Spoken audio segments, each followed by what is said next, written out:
Hello, everyone, and welcome to week 6 of EUSL. We're starting off with Luma versus Zoo today. I'm joined by P Flare. How's it going? Going good. It's going great. Definitely a match that is going to be very interesting in this case between Luminous and Zoo. Yeah, I agree. Prior to this week, I would have said that, yeah, there's a chance for this match to be that second place seeding match in a way, because Zoo was at only one loss and Luminous Astrals at zero. But having lost to Obscura last week, it makes it very tough for Zoo to make it into that second place spot. But it is still possible. Now we're going to game one. Is Taiko Temple map, heavy impact, timeless creator. Important thing to note is that I believe we have Kidpan in today, Yes. instead of Zarhinef. So Yeah, that's definitely going to be a bit of a difference. Having, any kind of substitute is always going to throw a little bit of a wrench in the game plan for pretty much any opponent. So definitely something they're going to have to watch out for and try to adapt around. Like Nero and Slythan, very, very good on what they do. So I don't think that they'll have too much trouble adapting, but sometimes even just like a couple of points can make the difference between, like a win or a loss. yeah, of course, but we'll have to see, right, how this synergy still works out. I still trust that Luma is going to play extremely well. Mhm. Now, as for the draft itself, it is a rune ban by Zoo against Lamacraft, no surprise. Atlas on the opposite side against Nero, and blue team picks up Finny Estelle Zentaro with Aimi Vice Drakkar picked up on the opposite side. Thoughts on these team comps? Yeah, I do like Zeus. It is a little bit. I'm not necessarily going to call it fragile, but it is a lot of basically like core maneuvering and core control. And meanwhile, it's not like Luma has like no core control at all either. They have like a good amount of it. I do feel like these are both core control kind of like comps, but I do feel like Luma is gonna be going a little bit more into damage. And at Taiko Temple, I say this repeatedly, but that's because I think it still holds true. It's one of those maps where you have to kind of choose either to embrace the chaos or control the chaos. And I feel like these two might end up going opposite sides of that little dichotomy.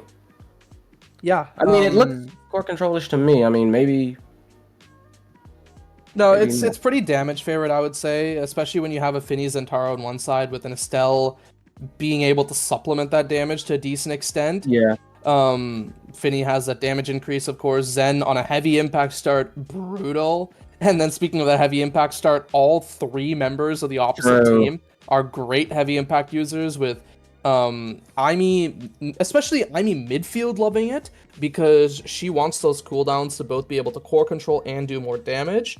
And the Drakkar on this brawler position. Another great pickup. And one thing I did want to mention is Kidpan, traditionally known as a midfielder, coming in likely as the forward sub for Luminous Astral. So picking up something like the Drakkar, which has usually been a pick that has floated between midfield and forward, definitely something that he would be a little bit more comfortable on compared to something like a Juliet, at least in most cases. Gotcha. Well, I mean, look, I'm not here for in-depth analysis. I'm mid-silver just barely, okay? I am here to bring the hype. So there's my disclaimer. So Yeah, don't act like I know crap. I don't. I'm I I'm mean, here I'm here for the excitement. I'm here for the hype, and I'm here for watching these people make some pretty sick plays. hey, I haven't played the game in a month. All you gotta do is just make sure you look like you know what you're talking about, right? And hey, Look, that's what we're here to today. We will make sure we look like we know what we're saying. And we lead into Taiko Temple, heavy impact, timeless creator. And to no one's surprise, no one picks up timeless creator. It's a full heavy impact start. Scython picking up Magnetized Souls while all 4 other forwards take Slick Kicks. I'm interested to see, for this Aimee, is it actually going to be the Aimee midfield? Or is Drakkar going to be rotating to midfield and we're going to see something like an Aimee forward, like NXZD would pull out on this map? Yeah, I could definitely see that happening. Aimee, like you are right in that Aimee is just like very dangerous. Oh, never mind who is dangerous is, yeah, just not Llama specifically. That was an incredible cyber swipe. Immediate goal. I mean, you said Aimee was dangerous. That's Aimee being dangerous. Yeah, Finding right. a double kill while scoring the goal. Llama such well played on the Aimee and just using that turret to full effectiveness. Llama's still sitting in this corner waiting for a play to be made, and such good passes. Luma looks so clean, definitely deserving of maybe even going 7-0 in this season, but that's something we'll have to see next week.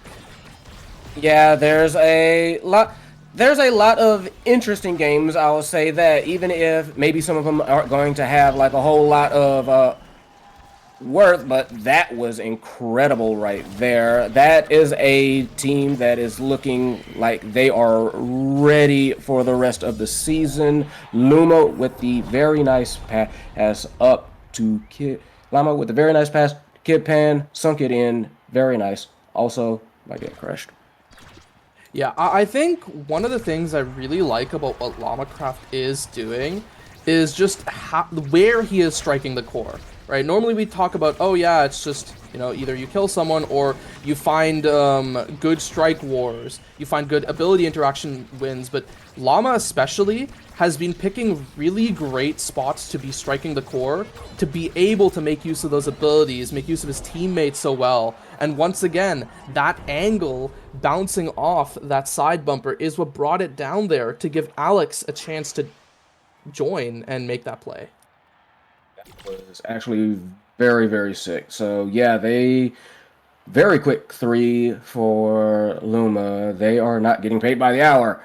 And some very nice, yeah, some very nice awakenings for this whole team. Yeah, I mean, explosive entrance picked up here for Aimee. An interesting pick. I think it's very good. I personally might have wanted to see Deadeye, but maybe the logic is just we don't need that much more damage to kill, so we can just let it fall, and then Vice also gets one of Stinger or Deadeye and gets the Stinger. So much damage going for the side of the red team, and they still pick up Reptile Remedy, which means Scython won't get it. Yeah, that's actually very good on their front. Just smart draft, just in general. I bet that is also smart kill, smart response skill there. So 2-on-2 a little bit. Now try and slow it down, hopefully, and get these people some chances to recover. Yeah, buying time for both brawlers to come back. And now Alex Llama moving into this corner, the big finish, saving it for the time being. Good dribbles by Kidpan, but it's interrupted by Nero, who's stepping up so well with both the glass cannon and the momentum boots, using that speed. Now Llama bringing the core forward. Oh no, it nearly got back into his own goal, but saved by Alex. And this is just, the pressure is relentless from Luma. They're not giving Zoo a chance to score. They're barely giving them a chance to great, but wow. That was an insane... That was an actual strike war. Yeah, no, really. Like, they say strike second, and that was an absolute strike second masterclass there. I can't wait to see this next week match if things are going the way they are. Yeah, no, for sure. Again, I think Crash, so apologies. I will be like a little bit behind the times, as it were. But everything I'm seeing out of Luminous Astros in general is just absolutely monstrous in regards to like all the pressure that they've been pulling out and how they've been managing to just dictate the pace of the game in general. It's been like very good usage of abilities, just very good passing and just making sure that they are in control. Yeah, I mean, good attempt there by Alex to try and get the barrier, but oh no, it's about too late. Oh, it nearly wasn't, as Kidpan actually almost had that save, but Donker is thankfully not flubbing the primary there and finding that goal. So, They are tied up for this set. Luminous trying not to let off the gas. We have officially now seen that they can overstep on occasion. The question is, though, can Zoo figure out how to take advantage of that, if that even is what one would call a crack in the armor? But frankly, any weakness is something to be expounded on with how Luma's been playing. Yeah, I mean, Luma continues the dominance as Scython is nearly taken off the map. Donkers actually picks up a barrier in the meantime and is not letting Alex get a clean clear here. Nero has to play well in this defense. A great big finish, sends it to the top side, saves it for a little longer, and a good two-man defense by Nero and Donkers. It just gets over to the side of Alex, and now Scython is given time to respawn, moving up this top side as Alex has the flip, looking for the pass. So does Llama, flips up to Kidpan, doesn't win the strike war, and now Scython is taking it forward. A good Molten Bolt, but not good enough as Zoo keeps on clearing, but will it be enough? Yes, it is, as Donkers pierces through the defense of Alex. That was all props to Zoo for that monstrous defense and just making sure that they did not give up on the play. That is what they are going to have to bring today to be able to overcome this little mountain. So good on them. The question is, they need to keep it up. This is their opportunity to tie up the sets. I did see that they get one barrier, so they are going to want to keep this kind of pressure up and let Luma feel it for once if they can. Yeah, and I mean, they're really not feeling the pressure there. Nope. As Alex steps forward with a Thunderstruck, finds a great barrier bounce flip, which brings it up to Kidpan, and now this Drakkar, having that core control in the corner is so good as he locks it in with a Molten Bolt. Yeah, one of the things I am noticing is, like, Nero in particular trying their best to make sure that, like, these clears are set up for a lot of their abilities, and just making sure to kind of like provide that rear line pressure that can be like so dangerous. Oh, no. But even then, yeah, that's what I was actually getting to. But even then, just like the passing plays between Luma are good enough that they're getting around all that work that Nero is doing, and it's just proving to be a very hard time. And yeah, they need to basically try and find an answer for this. Yeah, I mean, looking at what could be picked up here, it could be the team player for Alex, but no, just opts for the spec training. Wants the raw damage. This gives Nero the option to pick that up, and that could be exactly what they need to win. Is this side of Zoo is at this point really just trying to play for as much core control as they can, because Scython has the fight or flight. Donkers now has the hotshot heavy impact, so much core speed. Nero has this team player now, so now he doesn't necessarily need to always have that second person near him. I mean, yes, at this level of gameplay, you'll generally have really clean execution from players, which means that you will have to have multiple players on this defense. But now Scython, he is left as the only player on the defense, as two of his teammates are taken off. Both barriers fall, and as Zentaro and a Dream might not be enough today. A great save as Nero and Donkers return, and maybe there's some life for Zoo. That was very fortunate, but I mean, they'll take it. They do get this barrier down as the big finish tries to go out, but a very nice shot. Alex just intercepts the clear attempt and sinks it in. Yeah, I mean, it's just so well played out by the Luminous Astral's goalie, and I really want to say that Nero's speed has been doing a lot, but with how much damage has been put on by the other side, it's just so hard for Nero to do anything. And between Vice and Drakkar, it's so easy to pop the momentum boots, the glass cannon, but this might be what they need now. As Lamacraft is taken off the map, two barriers found, Scython flipping in the face of Alex, nearly gets it, a slight angle miss, and it forces out the flip from Alex, who gets a nice clear to that top side, and now the Zoo needs to play this defense.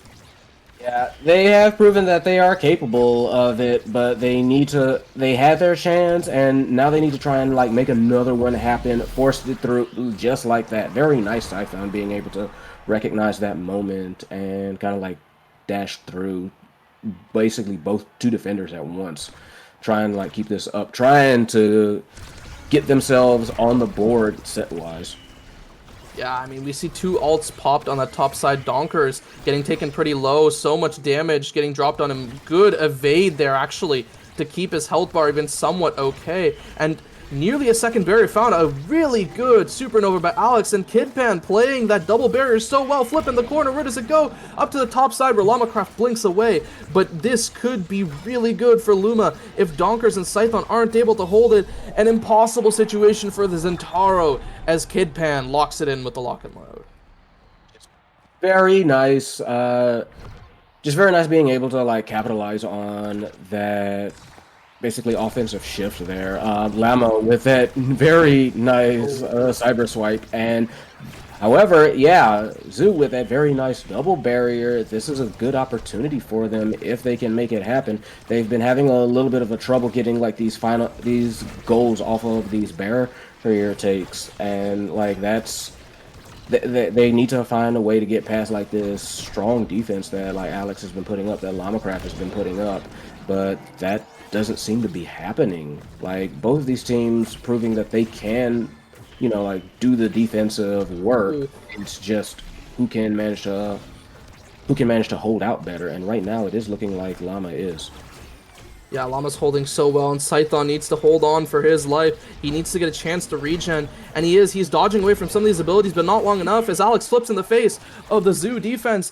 But Donkers, a great Rose Warp. Alex isn't able to save it in time, and an uncharacteristic mistake absolutely capitalized on by the Zoo midfielder.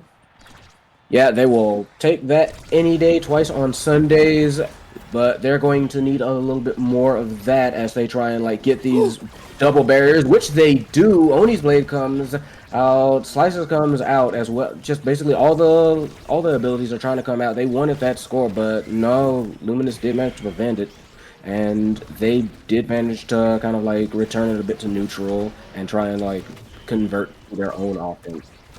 Yeah, and I mean, this corner looks so dangerous, but as we know now, there's no ults really left on the side of Luminous Astros, and it's because of that Zoo is able to take it off of a great big finish from Nero. It looks like Zoo isn't finished yet. Nope, not by any means. They really needed this one, and it does seem like there are a few options available, oddly. Yeah, the ad rush a great pickup here, as it is pretty solid for the side of Zoo, but biggest thing is you cannot let Luminous Astrals pick that up. And now Aimee picks up the second dash range with that Super Surge. I guess also deny away really from the Zentaro, but it's just so good. And now Donker's picking up Among Titans gives even more size to both Nero and Scython. This speed will probably do a lot for him, as one of the ways to deal with damage is be so fast they can't hit you.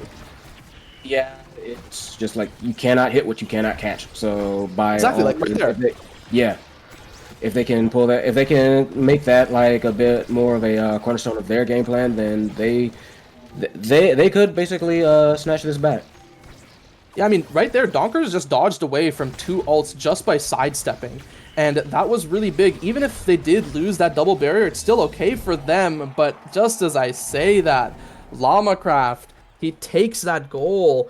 And I'm not going to say that it's looking bad for Zoo, because I think they've been playing both last set and so far this set pretty well. Yeah, it's not like, oh, they've been playing bad. It's just simply put, Llama's been playing better. Llama's been getting a lot of these kills just like that. They've been passing the core around very well. They've been relentless on this offense, and it's just kind of like a what it is situation. Ooh, unfortunate straight line, but they do get the double barrier. Gonna try and definitely push it through now, and they do. That was a wild ricochet, and Slython just ready for the counter clear. Yeah, I mean, Dongers completely expected that play, which is why he actually got that Rose Warp timing completely on point. But the thing is that he we didn't expect it to go that angle, of course, and Narrow with a good dribble into the save there, saving it in the corner for the time being. These strike layers have to be so good with the Imi turret. It's so hard in the corner. That's one barrier falling, maybe a second, but Donkers, he has his flip ready. He can't be taking much more damage. Flips there. Where does it go? Into the corner. Nothing found just yet, and now he passes as he retreats to grab the orb. Yeah, very nice on their part. Very nice offensive attempt there. Again, it's just like this incredible defensive play from Luminous Astrals, and they are very good at kind of like converting that into positive offense just like that, like getting these kills. Aced! Oh, God! Hey, I mean, we don't want core control out here. A lot of damage with Vice, Imi, and Drakkar. Surprisingly enough, this Vice not picked or banned on the heavy impact start, given over to Alex. I believe it was the rune that was banned instead for Llama-Craft, and yes, Llama-Craft's rune is insanely good, but I think I would prefer to play against that over Alex's Vice on heavy impacts. Saying Llama-Craft is making any reasons to want to play against the Imi too much anyway. Those cyber swipes are scary. Like, just launching these people. Like, this is Omega Strikers. This isn't Smash Brothers. Yeah, but with the way it's looking like Zoo is about to get smashed right here. And with the goal completely open, so much damage dropped on them, it's not looking good. Kidpan, though, he is looking kind of low, and Scython, Donkers both putting the hurt on him. Kidpan finally taken off the map. Scython follows, and now in this 2v2 and open net, Narrow really needs to make use of the speed. A great double barrier found by Donkers. It goes to this bottom side. This big finish looking really awkward. It nearly sends it back into his own net, and now Narrow has to keep this core forward. Buys time for Scython. It goes to the opposite side, and Alex clears it down towards Llama and Narrow. Keep in mind, Narrow now has his team player activated on the overtime. Pops the evade, but dies, and now Donkers has to play the goal. Nearly tries for the Borg flick, doesn't find it. The glitch pop is what finds it as Llama-Craft closes out game one. That was just incredible play by all of Luminous Astrals, and yeah, just a bit of a horror show, really. Just all the KOs that got found by both Llama-Craft and honestly, really Alex. Just scary, scary stuff having to deal with. Oh yeah, I mean, if you look at the damage numbers here, it's looking a little disgusting. Yeah, Llama-Craft doing a lot of damage, but it's, as I said, Vice on heavy impact. Not fun to deal with. And despite that, still having even more saves than Narrow, because Narrow was walking up a lot, and Alex was kind of left in his corner. So even while doing all that damage, he still was defending really well. And then the KO situation, 20 KOs to 4, Zoo just wasn't able to play the game. Yeah, no, that's really what it was. They were able to like survive they weren't really able to survive a little bit better in the later running. In fact, I think it got worse. But they tried their absolute best, and like here's the thing. We know Zoo is good. Like I don't feel like that should be super particularly in doubt. We know that Zoo can bring it. It's just Luminous Astrals was playing ridiculous. I mean, they're 5-0 for a reason. Yeah, I mean, they are looking really, really good. And this form would shape up to, show us a really great Week 7 match. But I'm interested to see if Zoo has anything they can do to take it back. And Game 2 will be on Clarion Corp, which, if I recall, it's actually a map that Zoo has played quite a lot, and a map that they are very, very comfortable on. And just looking at the stream here for a moment, I believe we might have gotten a preview of what our awakenings for next game would be, but just once again, recapping this game, it's just so well played. Not only from Luma, Zoo had really great moments of brightness there, like, that there where they were looking pretty down and out, but Narrow locks it in to bring themselves to set 4. But the damage, it was just too much to deal with. Yeah, absolutely. So, Clarion, you said? Yep, it's Clarion Test Chamber, Game 2. And hey, I'm not gonna spoil what awakenings I saw. I have no clue if they're even correct, but we'll have to see what ends up happening for game two, as it is Zoo's map pick, which likely means that Zoo will go over to red side. I'll just get a confirmation on that, but no, actually, Luma opts for red side after having side select there.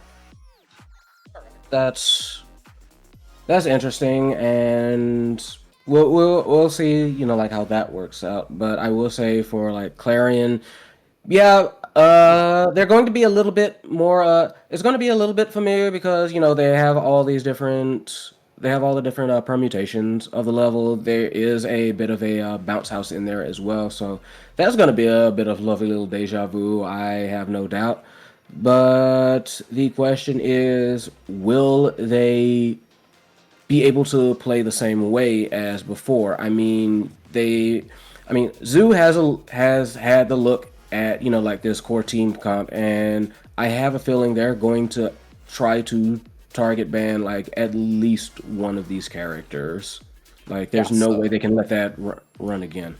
Yeah, so far this draft, right? Super Surge Adrenaline Rush there we on go. Clarion Test Chamber, right? Zentaro, sorry, Vice is banned by Zoo, Atlas banned by Luma, right? Making sure that Atlas still isn't there. Zentaro picked up by Scython, right? This Aimi, it could go either way. I wouldn't be surprised to see Aimi Rune, or I was gonna potentially say Aimi Octavia because of the Super Surge start. And Yeah. wow, we actually do get it. We get to see Llama Croft's Octavia again. That'll be fun. Yeah. I'm sure Jammy is happy right now to see some Octavia in EUSL, but this is likely going to be answered by maybe this Finny Estelle again, right? Or it could Yeah. be like Finny Juno, because Finny is, I would say, pretty good at dealing with Octavia, as you just drop that triple take on her, and then she just can't really play the game. But no, they just opt for now full core control, just going Mako Juno. Yeah, I mean, they're not the only one who's happy to see Octavia. I am, mostly because I'm trying to learn Octavia. So by all means, play her, and hopefully she survives long enough for me to glean some insight from this, as they are like picking these characters. But yeah, I am very also interested in seeing the Juno play, just because I feel like Juno can just do so much with those slimes. They are a constant, ever-present threat, and they can be some very vicious minds. Like, Juno can rack up the damage in a very short time if you are not very careful where you step.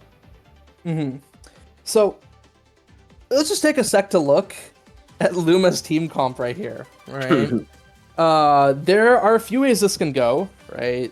There is the most likely expected way, which is Alex Aimi, Llama Octavia, and then Kid Pan Kai. There's also the really fun way, which is Alex Octavia, Llama Kai, and then Kid Pan Aimi. And then there's like the fun but slightly less grief way of just, you know, seeing Alex on Kai and then Kid Pan on Aimi with Octavia for Llama. But it's probably going to be the reasonable one, which is just having Octavia Kai forward. Yeah, I would not be surprised at that whatsoever. Not really a whole lot to say on that front. I am looking forward to like seeing both. This is going to be a very fast-paced match, I feel, just with how all of these characters can move, all of this speed up. Like you said, Super Surge start, Ad Rush start.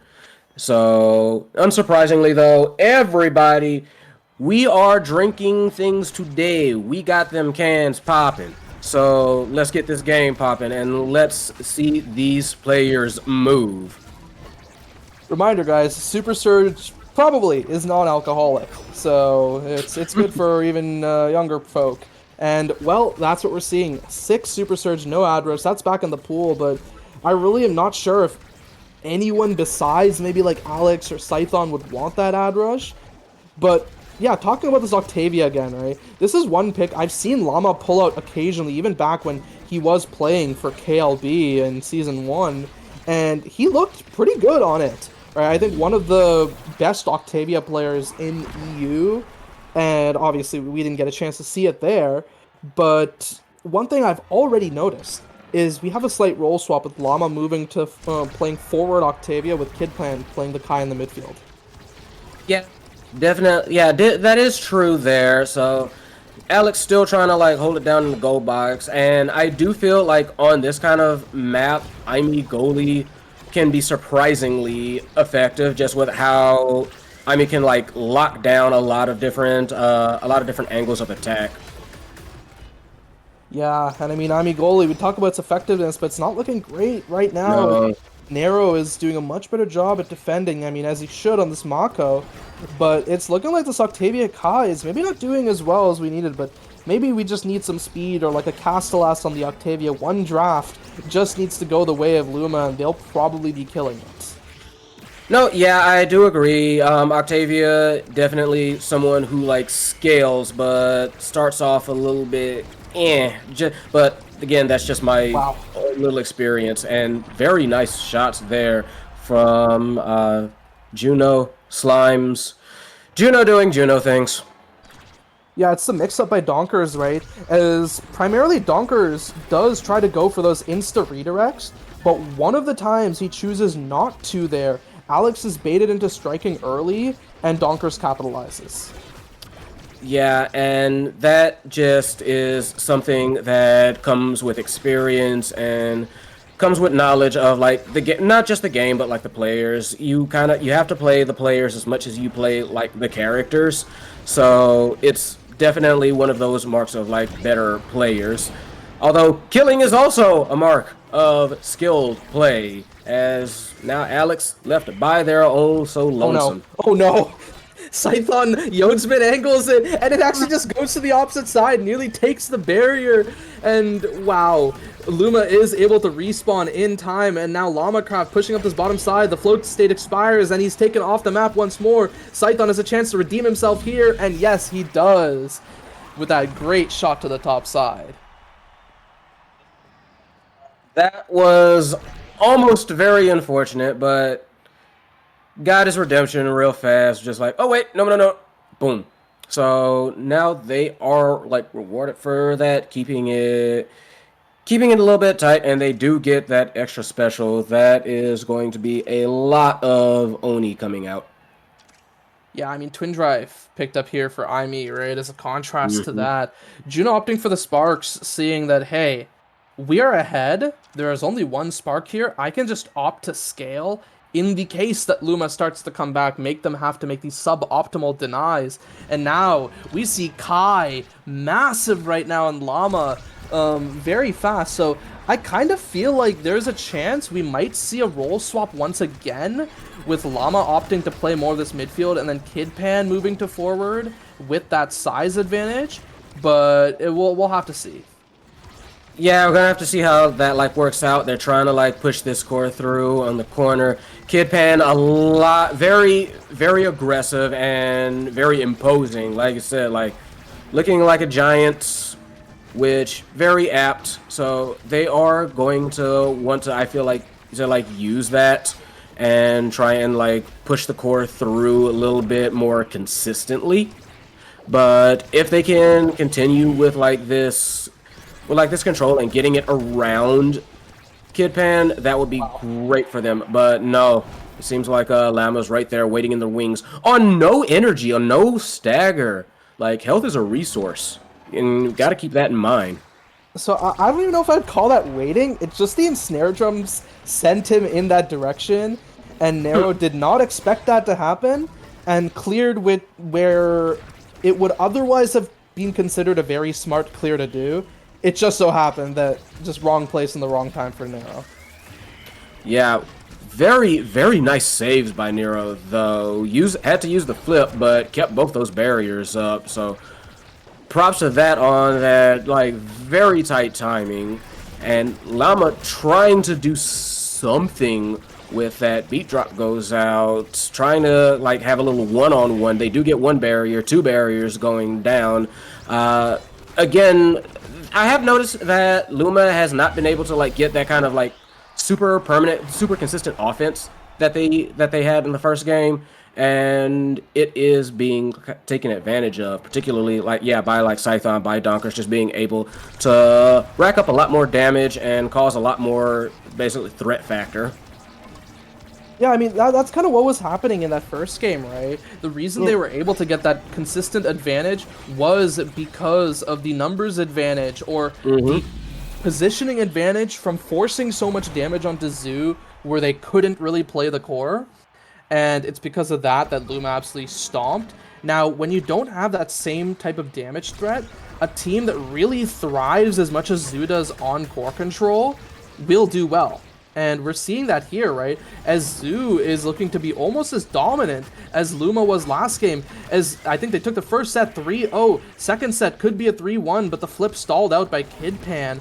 And it's looking pretty good for Zoo.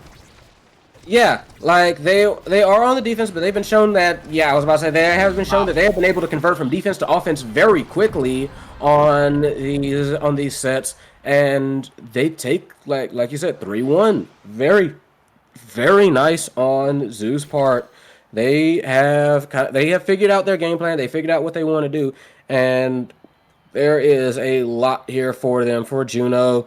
Aerials, Deadeye, I mean, they're taking the spark of focus as, just trying to like scale like you said earlier, and that is going to be like a lot of possibilities for them. And funny thing here is if Zoo actually wins this series, which they're not favored to, despite how this game is going, they actually lock themselves into playoffs.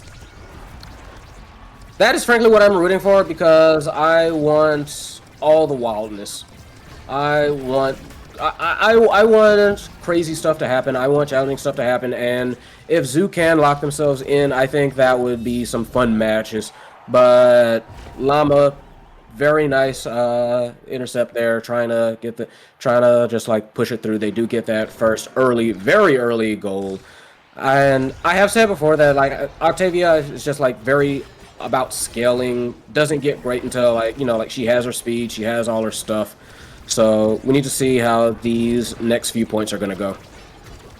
Because the thing is, if we want to see the scaling, Llama has to first even get to a position where he can scale. Yeah. And that requires winning a set. But that might be what they need, as they already took a goal. They took Donkers off the map. A good flip out by Scython, nearly getting a little bit interrupted by his own teammate, taking Lamacraft off the map, and maybe Kidpan as well. And now in a 1v3, it doesn't look great for Alex. Alex does have the flip, and he did eject back, pops the timeless turret there, and now probably burns the flip. It goes to this top side, takes one barrier. Alex nearly pushing forward for the second, has to eject back. And now with Llama and Kidpan respawning and forces the flip out by Narrow, clears it down, who just gets it back up to Llama, and now this is in a pretty neutral stakes. Yeah, very nice hold on Alex's part. Got the teammates back, and even managed to take a barrier. So now they are in a little bit of a threat position. Very nice save by Alex. Very nice reflexes in general. Donkers went for it and nearly got it. Someone that you constantly have to look out for. Otherwise, that'll happen. Yeah, I mean, I really thought that it wasn't in the slime hitbox, and I think so did Alex, but it turns out it just was.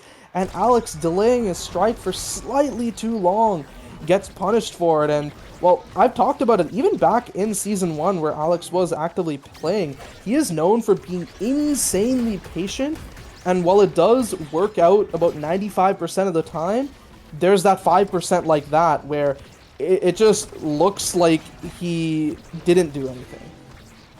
Yeah, which like unfortunate optics, but like you said, 95% of the time it's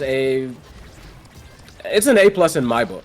So there's definitely something to the eye. There's definitely something more than a little something to the strategy, and there's definitely something to that goal. Like just forced it through everything, through all the fire at it. Yeah. And, well, going up to this 2 points, one more, maybe what they need to scale. But looking at the flip economy, it is Zoo favored as Scython builds his up, flips for damage, nearly takes Kidpan off the map, and the second flip isn't even needed as a blob bounce from Donkers sends them into game point for game 2. Yeah, they are I know Zoo has to be like loving this, especially after like how the first match went. They are going to want. They are not going to want that, mind you. Very quick double barrier. They want to kind of like keep this going. Very nice two-person defense saved it, but they are still a little bit in the hot seat. They do not want to give up this set. They want to go ahead and kind of like close this out, but that is not going to happen. Very nice shot down to the corner angle from Kid Pan, and on the board are Luminous. Yeah, but Alex being up first means that no Castellas can fall to Octavia, but thankfully for Octavia, there's no Castellas to begin with. But looking at the draft, third Spark, Donkers, he is not gonna be allowed to have it. Yeah, okay. There it is. It gets denied from Donkers, but Donkers gets the 1-2 punch. It's a lose-lose situation. Unfortunate but true. Ooh. And yeah, some very nice pickups otherwise. Speed for Kai, which is very nice. And yeah, that fight or flight on Octavia, one of the better awakenings, especially for her in particular. Octavia always thriving off that speed. Kai, not exactly a stranger to speed either. So yeah, this team is going to be schmerving. I mean, yeah, this might actually be, despite what I said about no Castellans, this could legitimately be what Luma needs to bring their way back into the game. Getting double speed pickups on your double speed midfielders is so good. And we'll have to see if the set will even go long enough for Kid Pan to stack those stacks, or if, you know, it'll end too quick. Yeah, they are getting heavily pressured, though, by that, that all-star tag team, Donkers, Scython, you know them, you love them. But if they can kind of like get this set to go far enough, like you said, and allow them to scale, then that is going to be hard to counteract. That's going to just be plain difficult to deal with. And you can see like both of them looking actually very low because of that damage that's starting to come out once again. A few unwanted flashbacks going through as Kid Pan kind of like stuffs it through. Very nice sequence there. Yeah, and I think one thing that is maybe a little less expected to be played with a comp like Aimee, Kai, Octavia is this corner offense, but despite that, you know, Luma is using this corner offense to their advantage. We saw it first to take the barrier where Alex was just blinking cross to cover that out clear and get damage on the opposing defense. Whereas we had the Kai Octavia sitting in the corner, perma forcing it through, and then for the goal, Kidpan just forcing it through that demon angle there. And they take the double barrier, nearly a double on the opposite side, but Alex still sits with one, but no flip to his name. Yeah, I feel like they have kind of like found a game plan that can utilize what they have there with Luminous Astrals, but they get flipped and it gets shot through. Zoo is not wanting this to go any longer than it has to. Yeah, and Zoo, once again, sitting on game point. They have two shots here, but on the opposite side, there are two flips ready. One not for long, as Llama has to burn it there to live, and does base drop narrow away to grab this orb, and now is getting a chance to maybe regen. And yeah, now in this corner, we have Kidpan and Alex trying to defend as Llama grabs the center orb and is going to use this size, hopefully, to take a good strike war. Second flip burned. Now, we don't have a flip for that second barrier, but Donkers is taken off the map. Yeah, not what you want if you're the Zoo. Base drop coming out, and they had Nero kind of had to evade for their life there. So very dangerous situation. Now Kidpan storming up, trying to like shove it through. No dice. Very nice save there on their part. Nero and Donkers. They are trying to get like the casting phase going, and they do manage to get a barrier, but it's going very back and forth. A lot of like very nervous situations there. Yeah, and we say the barrier, but reminder, this is game point for Zoo if they score here, as Lamacraft is looking pretty low. A lot of damage getting dropped onto them. It's in the corner right now. Donkers takes a shot, and he takes the goal and the game. That is Zoo tying it up for game 2. All right, we are going to last match, but honestly, very nice. Very nice how kind of like a mental recovery off of that first game. Just answering back with, I would say, a strong win on their parts. Nero and Scython doing like a lot of sometimes Donkers and Scython, excuse me, doing a lot of like moving and shaking there to try and get it past a very, very game Luminous Astrals team. Yeah, I mean, I respect the fun, the fun team comp chosen out here by Luma, but unfortunately for them, didn't work this time.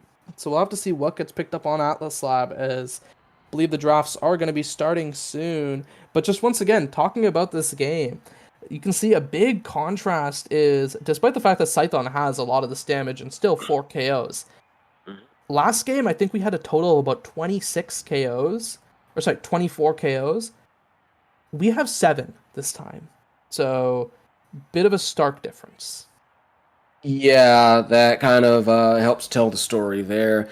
They weren't able to get a lot of that onslaught offense going, and Zoo was very quick to be able to like take advantage of it, and they were actually able to play their game, kind of like as we said earlier. They were able to stay on the field for longer and actually execute.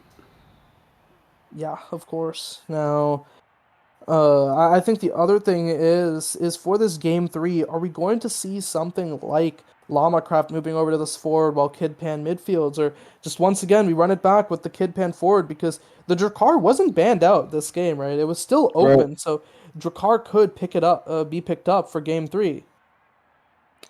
Yeah, I could see them. I could see a reason for them, like going back to what got him like that first win. Sometimes if you try like a different comp and it just doesn't work out, it's like, well, we know what did work, and we're kind of like in a not so great situation. Let's just go back to that. We are kind of comfortable on it. We know what to do. So yeah, I could definitely see them making that decision. True. They're just using this game to cross off what doesn't work, right? And hey, completely viable decision there. We see many great plays out by Zoo. That cross up by Donkers, really great. And I think overall, Zoo with an amazing showing in Yeah. both games. And I hope we get a competitive game 3, as I want to see both teams go the distance. Yeah, for absolute sure there. I am looking forward to see, and with Atlab, lot less volatile than than honestly like both prior maps there.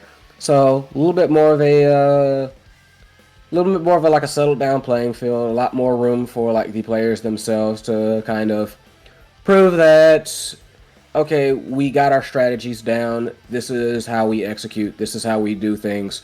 So, just trying to make sure that they are really just the better team. And Lab's kind of like the place to do that. Yeah, and Outlab's a place where multiple different styles of gameplay are playable, really, right? You Hmm. can play a full core control style. I mean, it's not advised, as you want to be taking advantage of the black hole to get some extra damage, perhaps get some KOs, but it does lean itself into being a relatively even playing field for both teams. And having a bit of knowledge of the awakening start that we're going to be seeing, I do want to give Zoo a bit of favor here, right? So we'll be seeing that within a few moments, I believe, once the teams get ready to start drafting. So definitely going to be interesting what characters that like they roll with. Like I said, could just kind of like take what Oh, brung them to the it's not. dance. Oh, Yeah, the draft is or, done, right? Juno or banned by Luminous Astrals, Rune banned by the Zoo, and then we have Vice, Aimi, Zentaro on one side. Oh dear, with Atlas mm, Kai Rasmus on the other. This looking a they little brutal. Yeah, I was about to say they are just letting it rock. Okay, sure. Yeah, I mean, they see the stacks, and their thought process is, well, you're not really gonna be able to stack anything if we just keep killing you. And I am scared for Zoo. Yeah, no, yeah, no, yeah. Just That's a lot of pain incoming. You saw what they could do before, and now, yeah, no. I don't know. It's just a scary look right there. Yeah, okay, I mean, it'll be tough, but hey, if Zoo wants to show they have any shot at playing well in playoffs, they need to put up a fight at least in this game, and perhaps if they want to win the season, they need to show that they can win this game, as Luma really is one of the teams to beat. Yeah, 100%. Like, this team comp by Zoo, it is not. Well, again, limited. It doesn't look like a bad comp to me. Like, Atlas in the back, always good. You have Rasmus there for like a lot of like slick everything. It's Rasmus, and Kai just is also like just like a strong character in general. I just feel like it's just going to be a bit too much pain to deal with. Atlas can only heal so much, you know? Atlas can only defend against so much. And you can only do like so much core control, so many death touches, so many like whiplashes, so many all that stuff before they just get tired of you and try and just like punch you out, you know? Yeah, and speaking of whiplash, it might be whiplash for both us and the spectators between last game and this, where we first saw a pure like KO game into a core control game into another KO game. Like it flips around so fast. Yeah, it's almost like a game of chess, action, reaction, and trying to kind of like figure out, okay, what are these teams going to go for? How do we counteract that? How do we counteract their counter? And everybody on stacks, completely unsurprising. So we are going to launch off, and let's see how long it takes for the first KO to come out. Let's just see. Yeah, so it's full stacks, and bear in mind, Kidpan also has the siphoning wand. Now, important thing here, compared to the previous KO game, is Nero now has Atlas, which does have more potential to be able to hold it down in these corners even when his teammates are dead, compared to the Finny, and does have that innate heal, so if Nero picks up something like this extra special later on, would be able to help his teammates a lot more. Yeah, absolutely. That would be ideal, but you have to imagine that they are going to be expecting that to an extent. So like they are going to be playing hopefully to like get a good spot in the draft and just kind of like steal that away very fast. Cuz you know who else would be good with extra special? Pretty much everybody else on Luma. Yeah, probably, and I think the only one who, while not opposed to it, wouldn't be too much of a benefactor is Kidpan. But Kidpan says that, yeah, I don't really need that extra special. I can make these plays without my ult, and secures a great opener for Luma. So like very nice on their part as that like just look at this damage already. Like Donkers is already taken down to like half health. Like don't get me wrong, Zoo are trying to like inflict damage as well, kind of like do stuff on their part, but this is just we kind of this is just like a slugfest. Yeah, and I feel like Scython is at the receiving end of it all right now. Donker is very close to his flip, does lose his barrier, and Nero not timely enough with that astral projection. Loses a second goal to Kidpan, and Luma want to close this out fast, even if they don't have to KO to do it. Yeah, which unsurprising. Like they're delivering like a lot of damage, and sometimes you don't have to KO for the damage to take effect because that's all mind games. That's all psych. That's how that forces like the other players to kind of like consider like if we can't hold on to this offense, we've got to retreat. We've got to kind of like let up a little bit, and that allows for a transition from defense to offense on that team that's like doing that damage. It's like pretty much no damage is worthless, you know? Yeah, and I agree. But in that situation, right, with that firewall sentry popped, it was looking like they were going to get that clear into the turret, which would be very hard to fish it out of for Zoo. But Scython just sneaks it by barely and finds that first goal for Zoo. And Nero stepping up, they could maybe look for even more. Yeah, hopefully. Nero, oh, like, I can definitely see kind of like been hovering a little bit like around like the midfield, trying like to provide any kind of like support when Oh possible. no. But that situation, you never want to see, yeah, you never want to see Vice jamming in your face and the core is coming toward, and the core is also coming towards you. That's. Yeah, I mean, as a wise man said, how can save? But there it is, the extra special, it's Mhm. available. But the heavy impact, the timeless creed, like it's all available. The prize fighter is available. This is an absolutely brutal draft, and looks like Lamacraft opts for the explosive entrance. Smartly, Nero Yep. picks up the extra special. Yes, the Vice gets heavy impact. But this extra special might really be what's needed. And then the Reptile Remedy goes over to Donkers. I genuinely think that this is probably one of the best drafts Zoo could have gotten this game. Oh yeah, 100%. Like not even close. The fact that Zoo managed to get that extra special and just basically get almost everything, pretty much everything they wanted, you know? And stuff that is definitely going to kind of like help with their momentum, both keeping and just getting it. That is that was basically an pretty much ideal draft for them. That Yeah, and did go that way. the other thing I also want to mention, right, is we do talk about Luma's damage, but Kidpan is often taken kind of low by both Donkers and Scython. And Kidpan was the one there waiting for that Reptile Remedy, and it gets denied away from him. So that could be another avenue that Zoo could look at to perhaps make it easier for themselves to play, right? Keep the damage on Kidpan, make him unable to score, unable to participate, and then capitalize off of it. Yeah, definitely could be plausible.